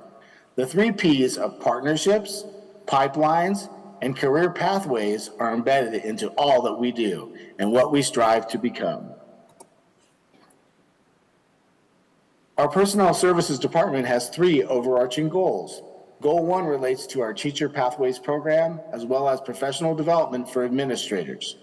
The purpose of the Teacher Pathways program is to provide the support and ensure that these teachers continue to develop as educators in our district as they work towards their certifications in their content areas or grade levels.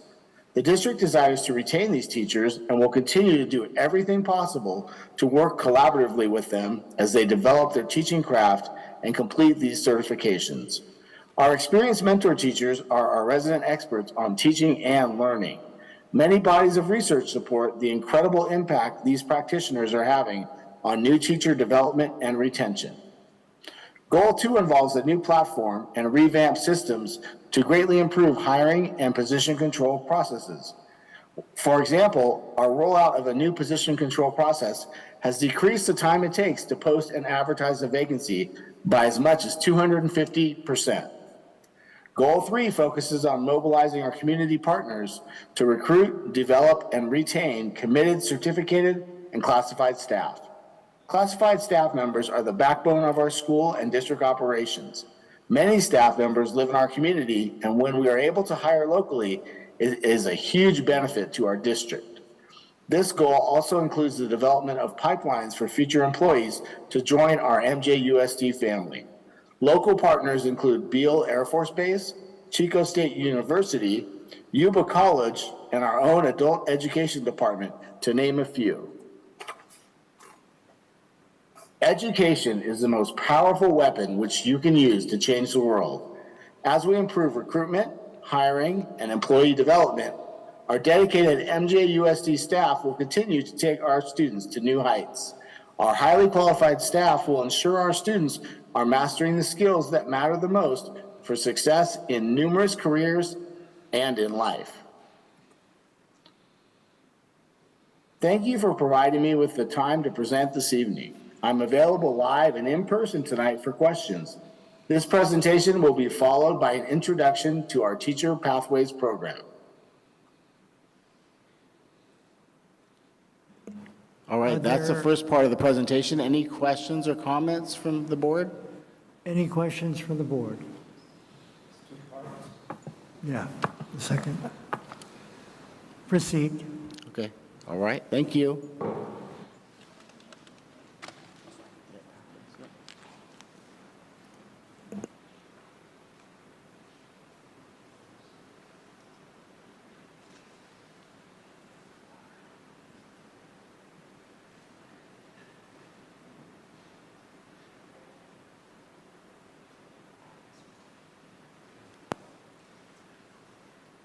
Good evening, and thank you for another opportunity to present. I enthusiastically bring you Teacher Pathways, a scaffold of support and professional growth for the newest members of our Marysville Joint Unified School District family. Teacher Pathways has set the stage for certificated classroom teachers to grow, excel, and develop as classroom practitioners while getting essential support from veteran educators. I will begin the presentation with some definitions related to credentialing and the teaching candidate's path to earning a preliminary credential. Then I will share the vision and purpose, as well as some information about the support modules for our teachers. The following are some key definitions related to teacher certification and credentialing. A short-term staff permit allows candidates with college degrees or some classroom experience to be placed in a teaching position prior to entering a credential program.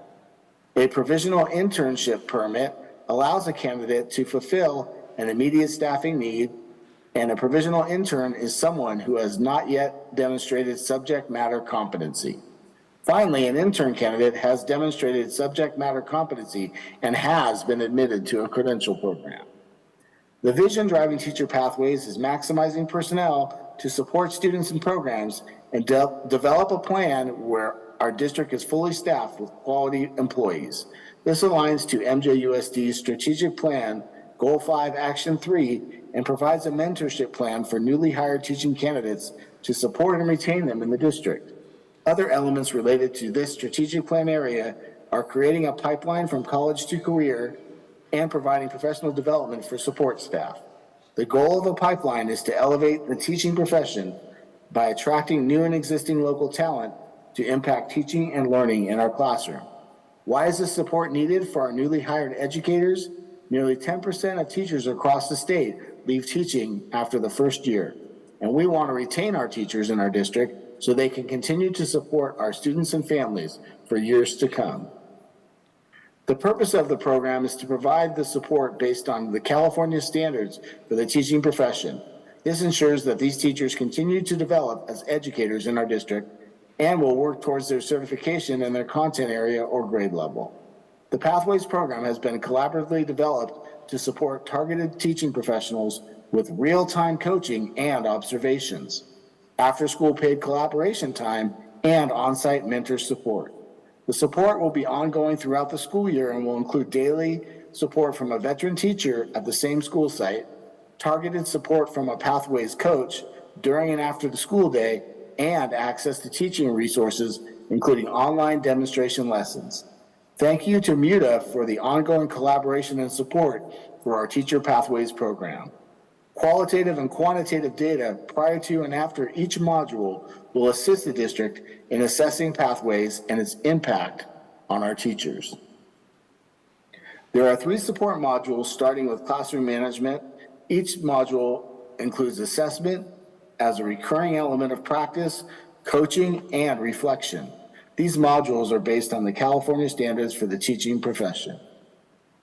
Teacher Pathways will be funded by the Educator Effectiveness Grant, and costs include compensation for Pathways coaches, on-site veteran teacher support, release time for new teachers, working through the modules, and Pathways resources to include online interactive content and print materials. Our district's continued investment in our classroom practitioners and veteran coaches will result in outstanding teaching and learning for our students. We appreciate and value the board's support of this innovative way to develop exceptional educators and keep them with our district for years to come. Thank you, and I can take any questions that the board has this evening. Does the board have any questions? Actually, not a question, President Davis, but Dr. Simon, I would just think that, this is one of the very important positions because it is all about people. Sure. The better people that we can have in our district, the better product that we can produce. I'm really excited to hear about the Teacher Pathways program, because again, I think that's going to only be better to help support our new teachers that are in that profession. And as you said, hopefully going to keep them here much longer. So thank you for the implementation of that. Thanks for your support. Appreciate it. Any other comments or questions for Dr. Simon? I'm just utterly impressed. I know you have put a lot of energy and thought into this, and I'm hoping with the collaboration with the rest of the teachers, administrators, that we can make this a reality. Because we know we have a shortage of teachers. And keeping the teachers that we have and keeping them abreast of improvements helps our children and helps our community grow. And so I'm really excited to see your program. Thank you. Thank you again for your support. Appreciate it. Next, we have 10.4 Business Services 2022-23 Priority Goals. Jennifer? Hi, good evening again. So yes, it's my pleasure to present to you the Business Services Department 2022-23 actions and priorities, and I will let Russell start it.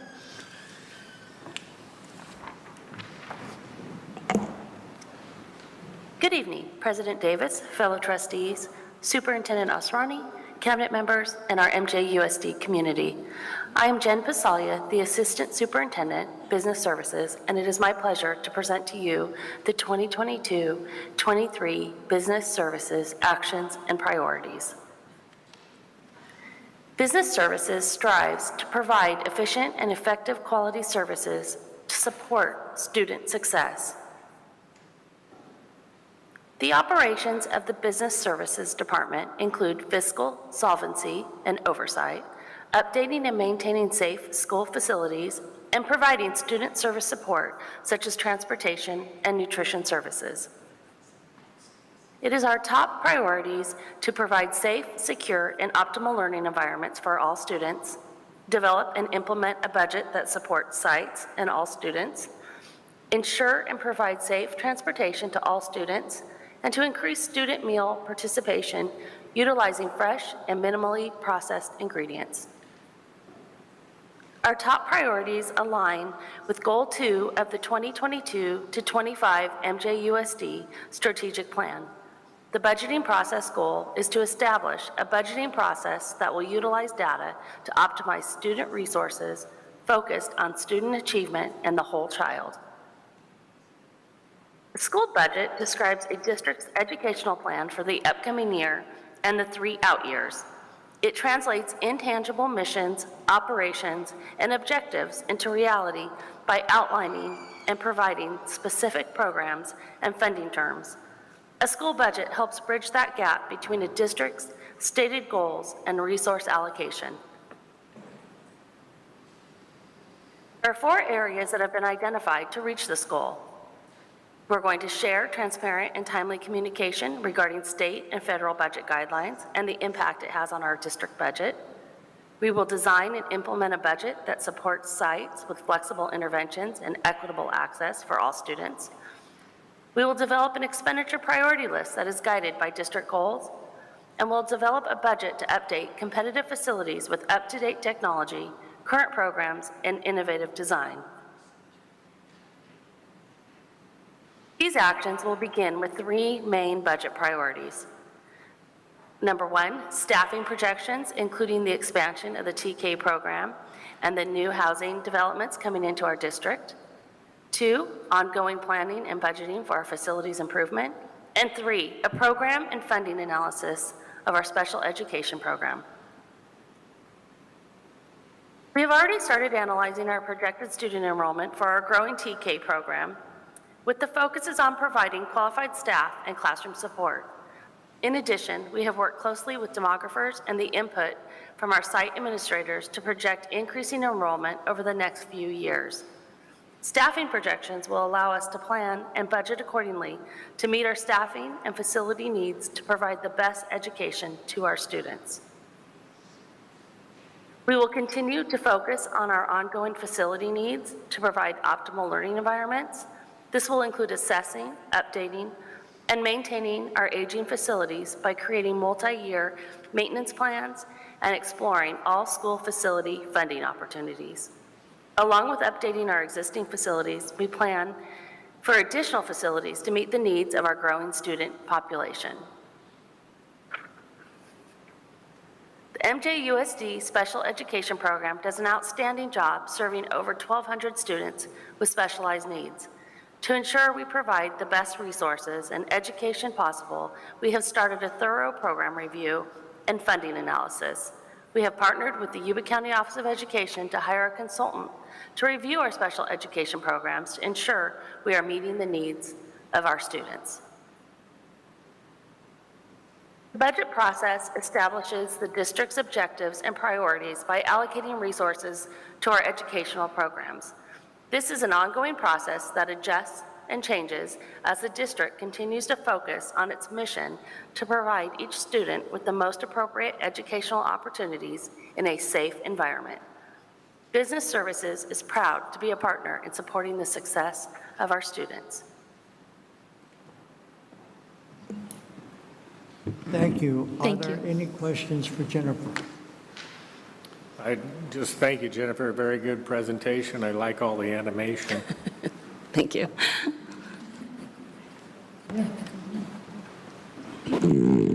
That the board is probably thinking about why we have so many presentations. But when last year we developed the strategic plan, we made a commitment that the plan wasn't going to be a big fat document that lies on a shelf somewhere and gathers dust. We made a commitment that the strategic plan, with input from our community, would drive the work of our district. I think what you see now is that alignment process we promised you, the transparency of implementing the strategic plan with each of our cabinet members. And then in about the month of March, you see our directors give their money plan with the budget, because that's what the board needs to know. What is our plan? What are our directors doing? What are our cabinet members doing to be able to implement that? I'm sorry, did you say I spoke without mic? Should I have to repeat again? Let me start again. Thank you. All right. Now, Mr. Crawford, now you're going to hear me again. What I was trying to say most eloquently was that the strategic plan that was adopted by the Board of Education last June, our commitment was that plan would be a live document. The document would not be something that would sit on a shelf somewhere and gather dust. We promised it would ensure transparency and alignment of all departments across the district. What you saw today and for the last couple of board meetings is myself and my entire cabinet present to you their plan. In the month of December, Mr. Williams will be bringing the technology plan. From the month of March, our directors will be bringing their department plans. The reason, and I'm sorry, I know it's a lot of plans, but you put us to work. And our commitment to you was be transparent, be thoughtful, and be aligned. And I think I'm so proud, I cannot express that when you see this work, publicly we are telling you what's important for the district. Publicly we are telling you, you hired us to make sure we do our job in a planned manner for every child under our care. It would be remiss of me to give a shout out to Courtney Tompkins sitting right back there. the presentation that you saw, the flip book that you saw for the pathways, this professional strategic plan that you saw me present, she has such a hand in making our work look so artistically beautiful. I know she won't take credit for the wonderful dancing things happening in Jennifer's, because that was Jennifer all the way. So thank you for giving us a chance to present. Thank you very much. And we have updates from the departments. Business services. That's tonight. That's what I thought. Education services. I'm going to just share one in light of November being the season of thanks. On behalf of the Ed Services team, we want to thank Mr. Boone and Mr. Rasmussen for your many years of service to our students, our staff, and our communities. I wish I had more time to work with the two of you. I think I would have learned a lot. It's a thankless job that you are in sometimes, but not tonight. So thank you very much.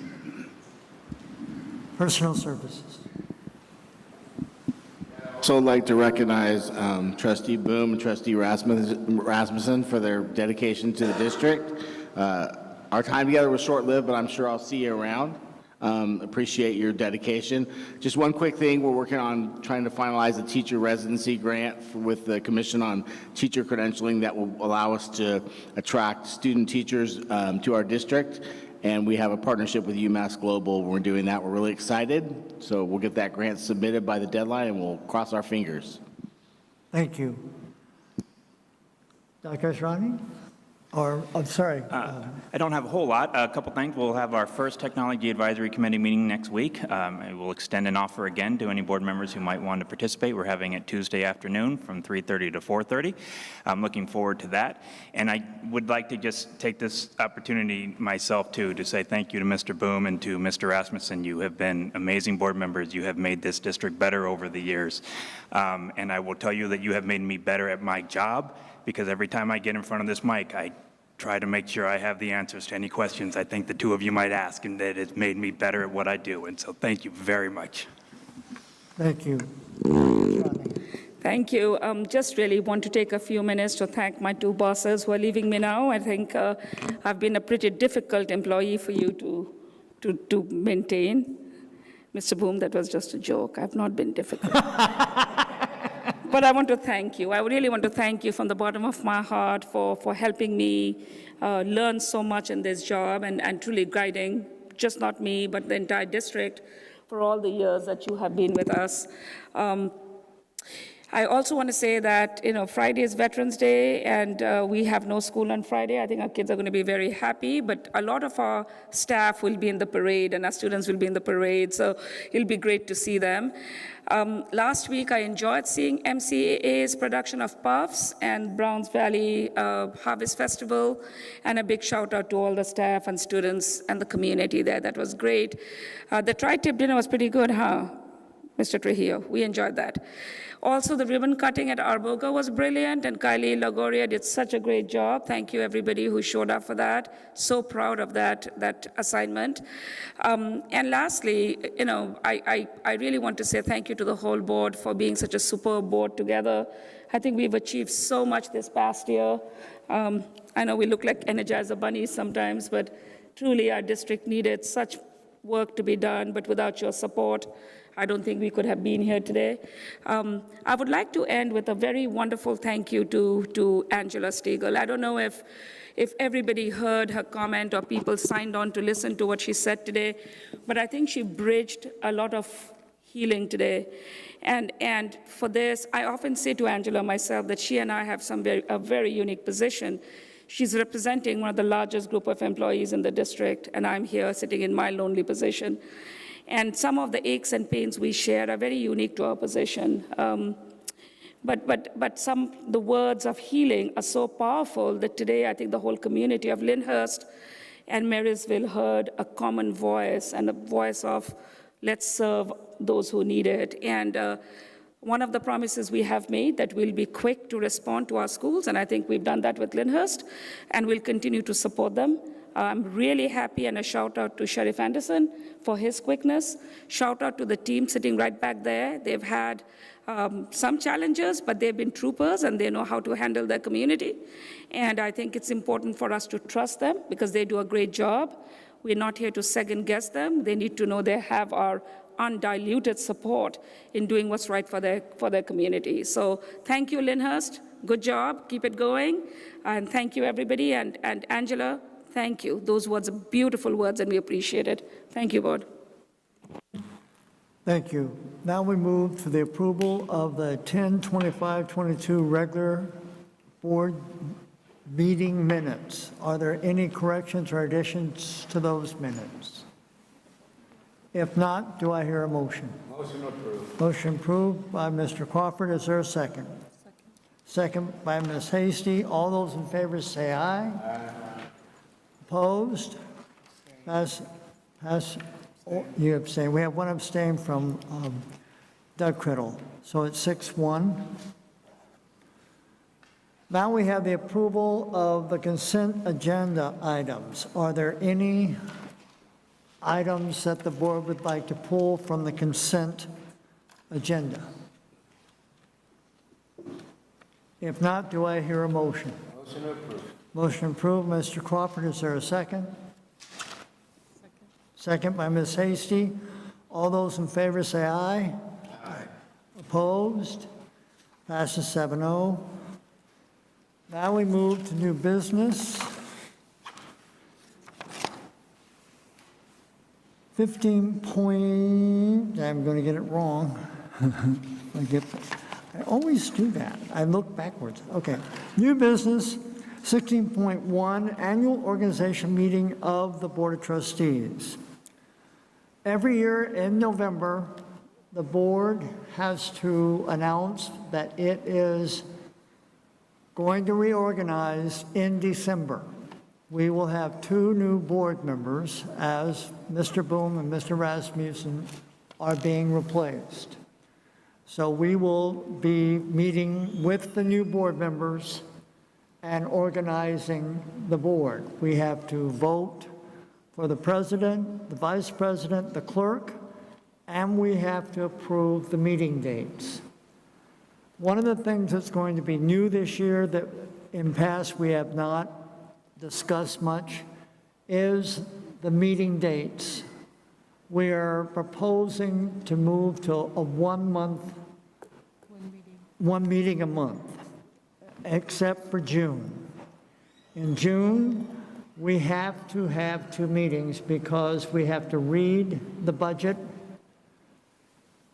and have public hearing, and then the second meeting is to approve the budget. And we have to have that approved before July 1. So just a heads up to everybody of what's coming in December. So that is what we're going to be doing. Are there any questions from the board or anybody else in the room? Okay, we're moving on. No action, is it? Do we have to vote? Yes. We have to vote? Oh, apparently we have to vote on this. Motion approved. Thank you, Mr. Crawford. Is there a second? Second by Mr. Criddle, Doug Criddle. All those in favor say aye. Aye. Opposed? 7-0, it passes. Now we have 17.1, approve the agreement for special services with Atkinson, Anderson, Loya, Rude, and Romo from November 9th, 22 to June 30th, 25. Do we have any discussion? I can give a short background. The board asked for for public presentation, which we did, and then a small committee of the board met and reviewed the applications and gave me direction to proceed. And so I bring to you ALRR so that we can have a contract with them. As we know, our legal firm, we use them as we need them. there's no predetermination of funding. But there is, if you would look on your attachments, the hourly rates are very, very marketable and have come in at very comparable amounts. Are there any questions for Dr. Azrani? Do I hear a motion? Motion approved by Doug Criddle. Is there a second? Second by Frank Crawford. I'm new here. All those in favor say aye. Aye. Opposed? Passes 7-0. 18.1, presentation and approval of the MOU for the Yuba County Office of Education for the 22-23 school year for the Wellness Center at Lyndhurst High School. We have two representatives here from the Yuba County Office of Education, and we just want to thank them for your patience. Huma Kaliki, if I said that correctly, like it, and Bobby Abel, who will share a little bit about this MOU and the Wellness Center at Lyndhurst. Thank you. Good evening. We made it to the finale, right? We may not be completely last or least. I would like to thank you all for the honor to be here tonight before you, to Board President, Board Trustees, Dr. Azrani, your cabinet, our dwindling community, who I think everybody's on the wellness team here, which is kind of amazing. So we do have just a really brief presentation for you here tonight. I have to tell you that in all the years that I've come before the board, usually for the Williams report, we are always first on your agenda. Jennifer, what happened? Right, but you know, things always happen for a reason, and I was whispering to Huma here tonight that, you know, it really was great to be here, to see your presentations. I'm going to go back and tell Dr. Revelis that our cabinet better step it up a bit, and we better do some pre-recording of our presentations. But it really was great to see all of the wonderful goals that you've set for the district here, and it is always a pleasure to work alongside you. So I would also like to say that on behalf of Dr. Revelis, the County Superintendent of Schools, it's really been an honor to work together on this project with you. And so I do want to just take a moment and recognize our partners here, Dr. Liu, our public health official, Jennifer Vasquez from Health and Human Services, Meredith Evans from Peachtree, and then your amazing Lyndhurst team, and then my partner, Huma Kaliki, our social emotional learning coordinator. Our presentation doesn't hold a candle to y'all, so. Whoops. So what brings us here today started with a conversation actually with Dr. Liu and Jennifer Vasquez and myself. We were working together on another project, and I believe it was Jennifer that said, you know, Bobby, we have some funding and we'd like to talk to you about the opportunity to partner with you. And so we met with Dr. Liu, and she said, Bobby, I would like to pilot a wellness center at a high school in Marysville. And so we brought Dr. Azrani into the conversation, and we brought other partners from our organizations in, and we just started a conversation about how we could meet the needs out in the Olivehurst-Linda community at the high school. And the idea was that if this pilot project was successful and that if there was value to be found, that then in the future we could continue expanding the project. We have, just as you know, and Jennifer's having to deal with, there's a lot of funding coming to schools in California and across the nation. Social emotional learning, mental health has been an area of need pre-COVID, but during COVID and post-COVID, it really became evident that we really need to focus on bringing in services to our youth where they are, because over the last 2.5 years, they've become very disengaged. So that really is the heart of what brings us here today. I'm not going to read this to you verbatim here, but we did provide the board with copies so that you can look at it in detail. Our goal is to bring services to the youth to make sure that they can actually access mental health and wellness services. So we're bringing in providers there into the school community so that they will be embedded and accepted so that we can reduce the stigma. And so instead of a family having to go through that really ominous process of getting screened and getting into by-county behavioral health, that all they have to do is go to their wellness center. And there they're greeted with familiar faces, clinicians and social workers that have actually become part of their day-to-day life there on campus. They're going to pass them coming and going, and they can just go in and hang out in the wellness center if they need a calming space. The vision of the project is a collaboration between YCOE, MJUSD, Peachtree Clinic, and Yuba County Health and Human Services. And we just really want to bring this clinic to the high school setting so that they can be supported, in a wide variety of services, not just mental health services, but physical health, nutritional health, and really whatever the families need there. And then it's a connection zone for them. This is a picture from the Wellness Center. We don't have all the soft decorations in there yet, but they're coming. I believe that they've been ordered. And so we invite you all to drop in. The furnishings do look amazing. We chose upgraded, durable surfaces too, because kids are going to be in there hanging out, and you know how teenagers are, right? They're going to have their feet up, and they're hard on furnishings.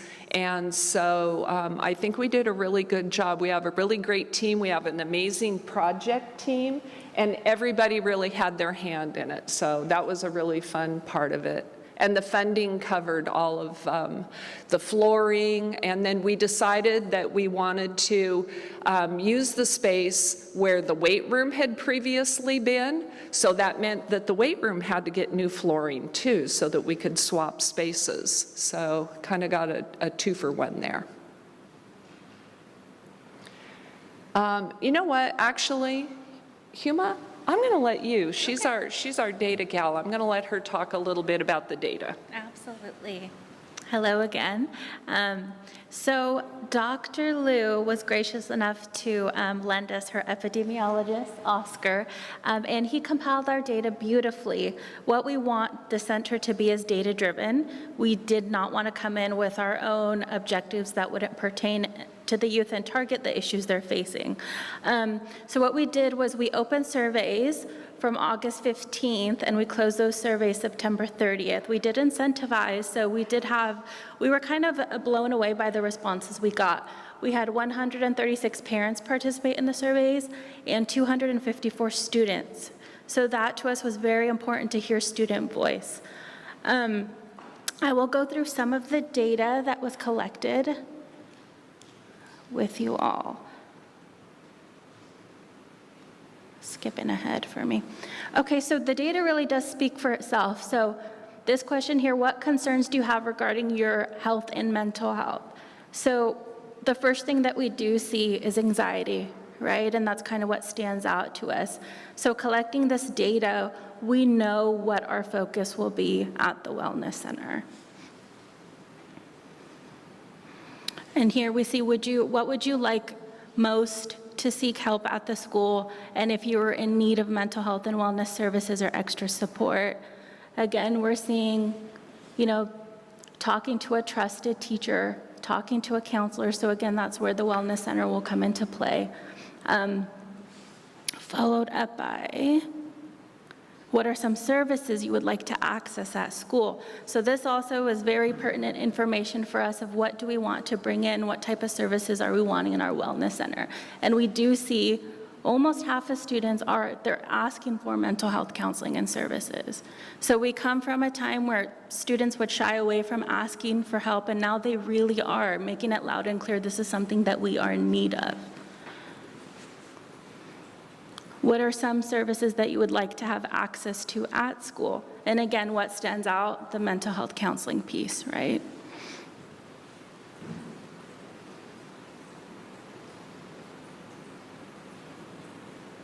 And this one also stood out to me was what services do you use in your community? And we see none at 39%. So again, kind of hitting home that we really need to offer something that is easily accessible to these students, because 39% are reporting that they're not going to go receive these services.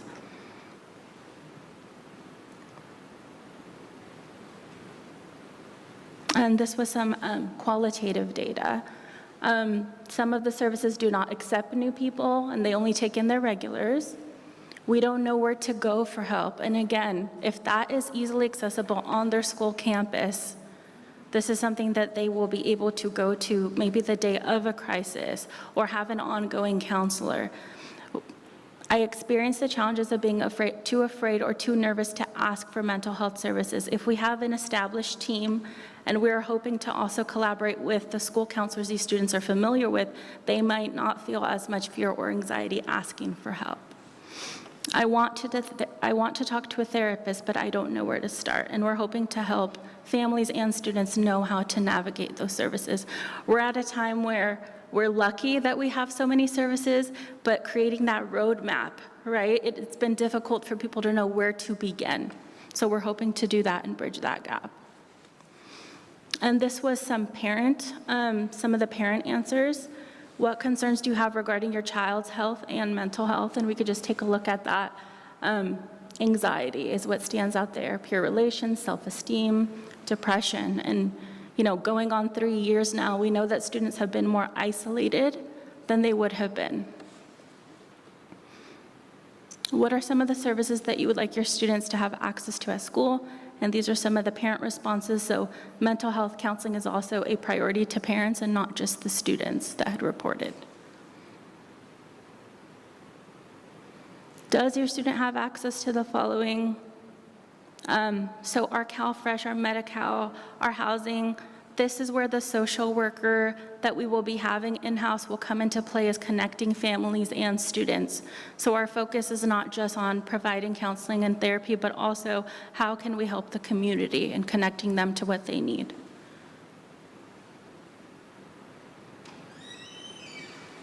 And I will pass it back over to Bobby.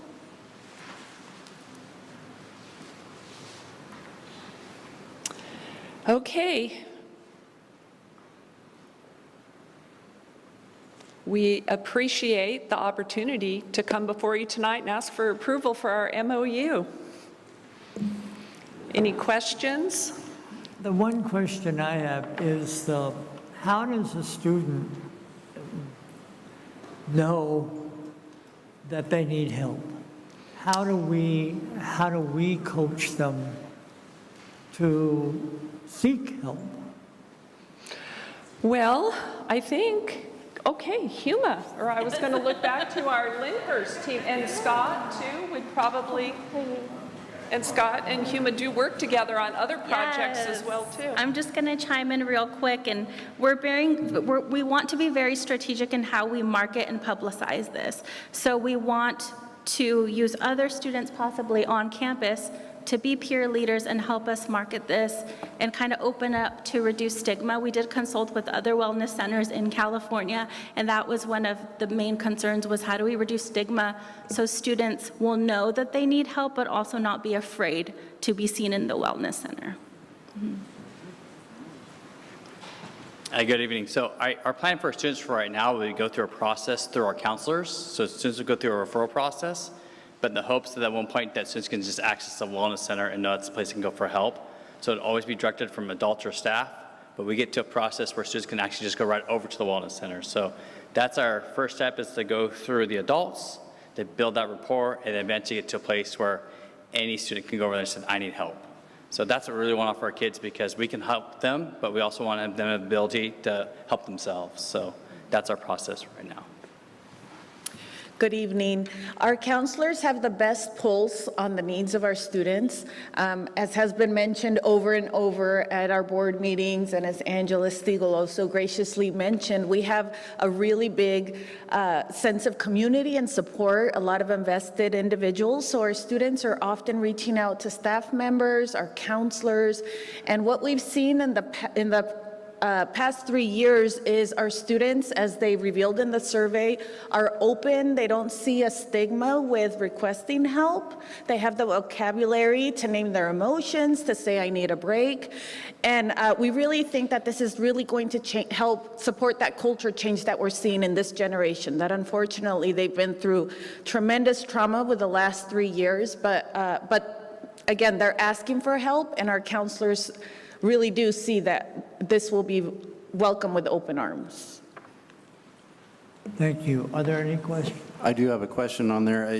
I agree with you. There is definitely a need for this type of service to our students and community, but putting on a different set of lenses here, I'm wondering if there's some kind of liability, because I'm looking at mental health counseling, addressing eating disorders. Those are more of a medical nature, if you will. So how do we get around offering students, a student would come in, as a minor, come in and say, I need help with this. Is there some kind of parent involvement, permission slips, that involvement? Think of this as like a broker's stop, right? So when other needs are identified, then it would be the school counselors that would be helping the families make those connections and referrals to other services as appropriate.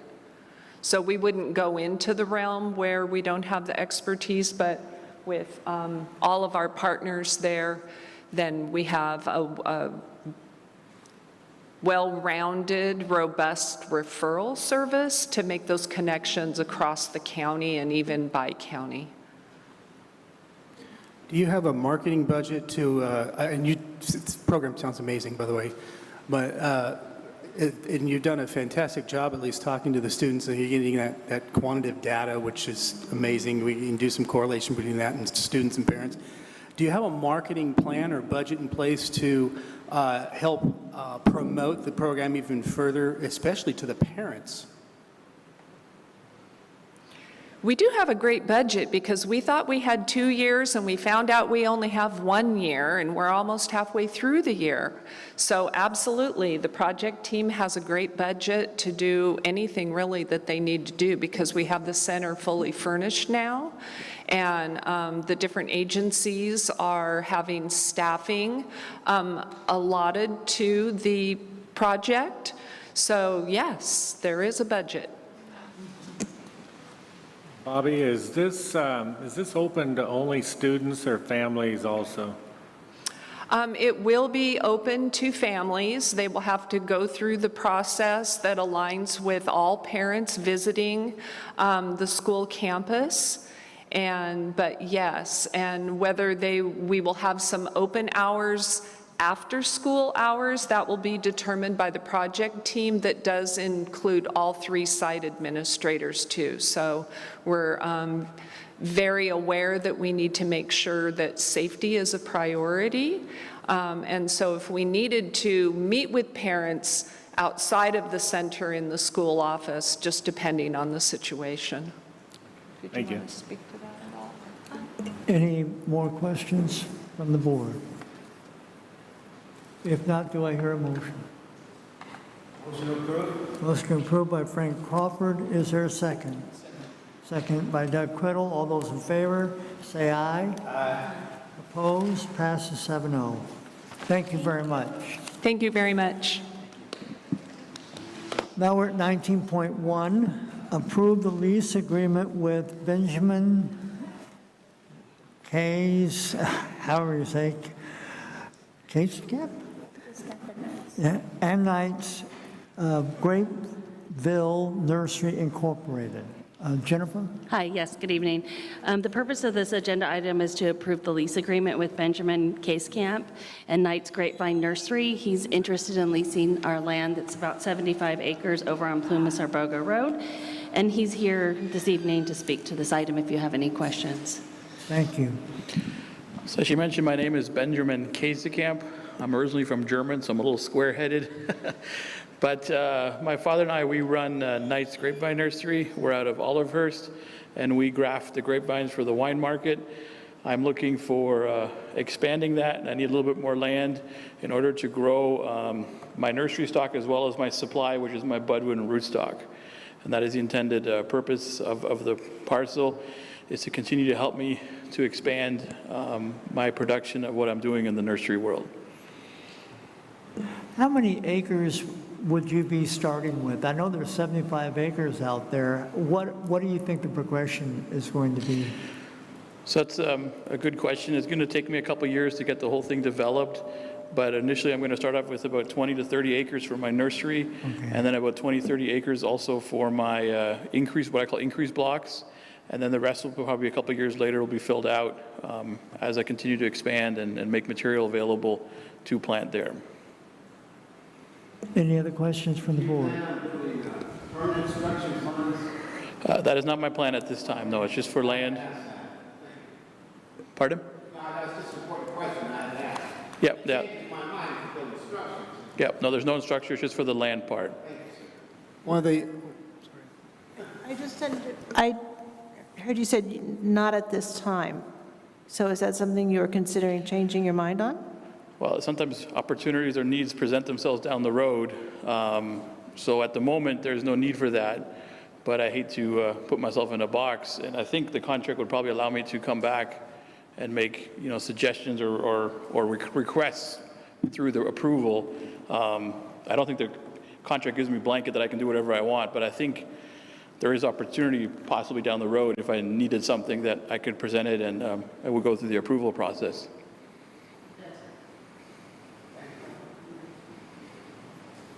That was not my understanding.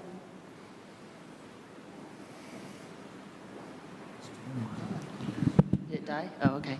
No, not without written consent from the board. It is written into the lease that, and I think I put the quote here in the agenda item, property shall be limited to cultivating and growing wine grape seedling vines and for no other purposes whatsoever without obtaining prior written consent from the district. So that's not something that can happen without the board approval.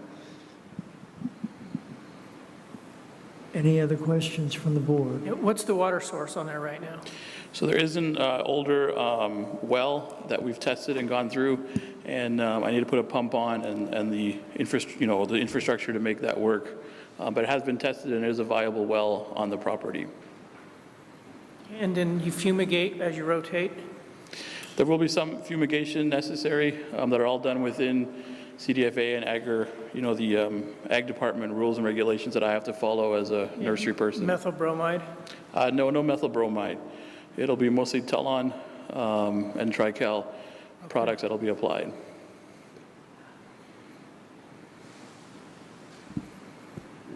So you do understand that within that lease, the district may come back with a request for you to basically leave. Do you understand that part of the contract? Yes, that was something I think Jennifer and I talked about pretty extensively, and I think what's in the contract will work for my needs as well, and I think it's working for both sides very well. And my understanding is you are interested in bringing on some of our students in some of the ag programs? Yeah, it's something that it's been, in my peripheral vision at some point, but I am interested in working a little closer. I saw your greenhouse center and stuff like that, and that's right in my alley and what I do. Currently, I seem to be more busy than I want to be, but as soon as we get to some level, I like to spend more time in community involvement with the school and bring, students on board and teach them about grafting, the biology behind it, and all that stuff that entails in the process. Yeah, that can be a great learning opportunity for the kids because it goes into the walnuts, it goes into the prunes. I mean, everything that you grow, you graft. Yeah. So the kids, if they learn the art of grafting the wine grapes, they're going to have an understanding of how to do the other crops also. Yep. So yeah, I think this is a good thing. It's going to be a good opportunity, and it brings more business to our area. Any other questions or comments from the board? Do I hear a motion? Motion approved. Motion approved by Frank Crawford. Is there a second? Second by Gary Criddle. All those in favor say aye. Aye. Opposed?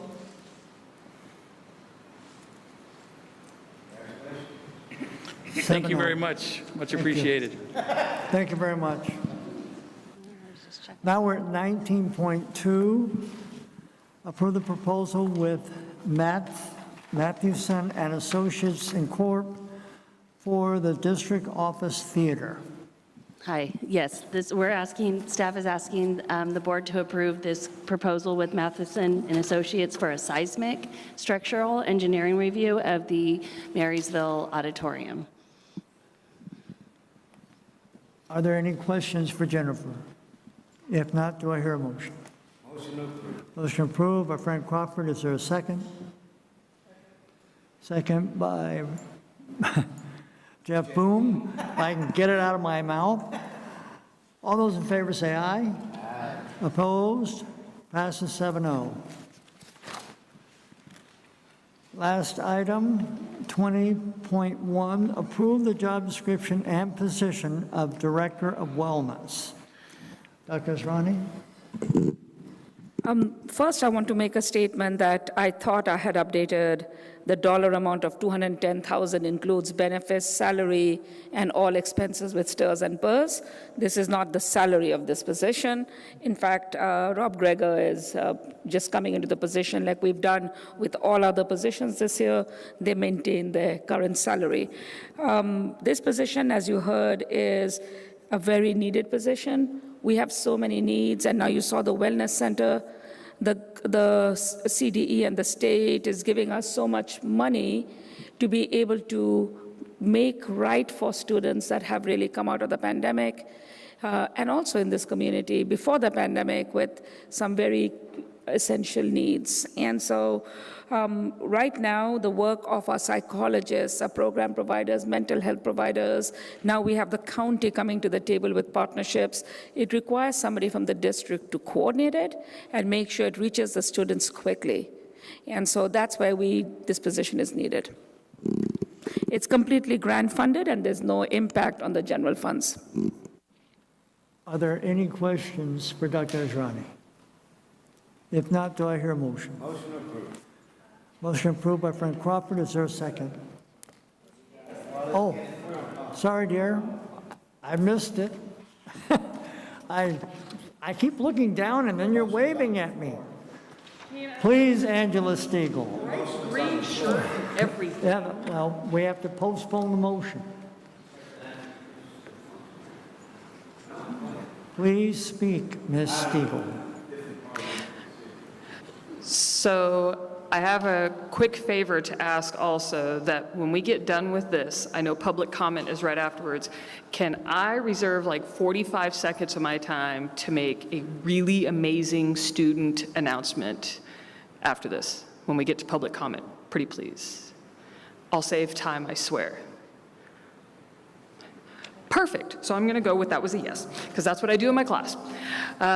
Only thing I wanted to point out in all of this, because I'm not going to sit here and tell you, please, vote no on this, because, we introduced Rob Greger. I know that's not going to happen.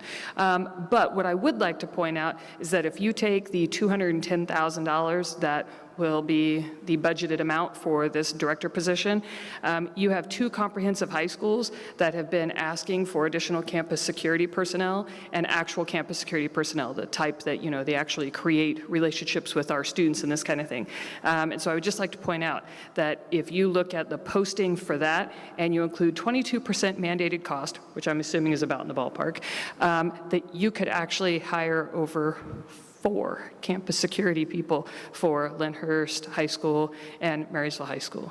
So just as a thought. Not that anybody would be pointing that out to you later on. in a comment from the teachers union, but just a little helpful note. And then when you get done with this, like I said, I'll pop back up here under public comment and we'll get to end this meeting on a really amazing note, I promise. Thank you. We have a motion. I have a question. Just a clarification question. The extended learning opportunity grant, that's specifically for a wellness type position. We can't use that for anything else? Are there any other discussion?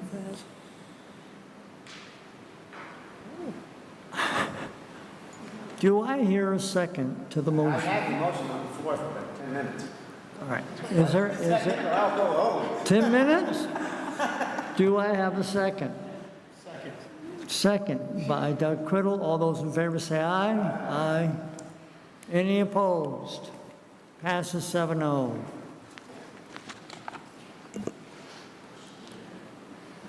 Okay. So I know it's been a long evening and a long meeting, but I want to end with two really positive pieces of information. One is an invitation to all the board members, anybody else who can listen. If you haven't already heard, our football team has a playoff game on Friday night, 7 o'clock at the stadium. We're taking on Bradshaw Christian. We're going to watch our boys carry on with their playoff journey. Also, just got an email from our athletics director at Marysville High that one of our students, Janisa Conway, is going to be signing a letter of intent tomorrow for University of Michigan softball scholarship. 2:30 tomorrow. Thank you. Thank you very much. Meeting adjourned. I thought she was going to say USC for a minute or two.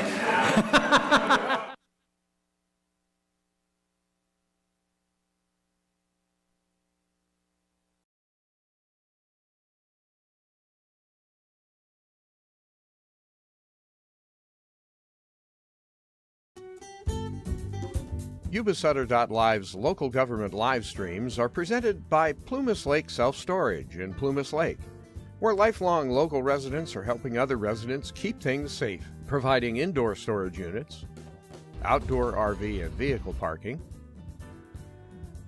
moving supplies, and Penske truck rentals. Details at plumaslakeselfstorage.com.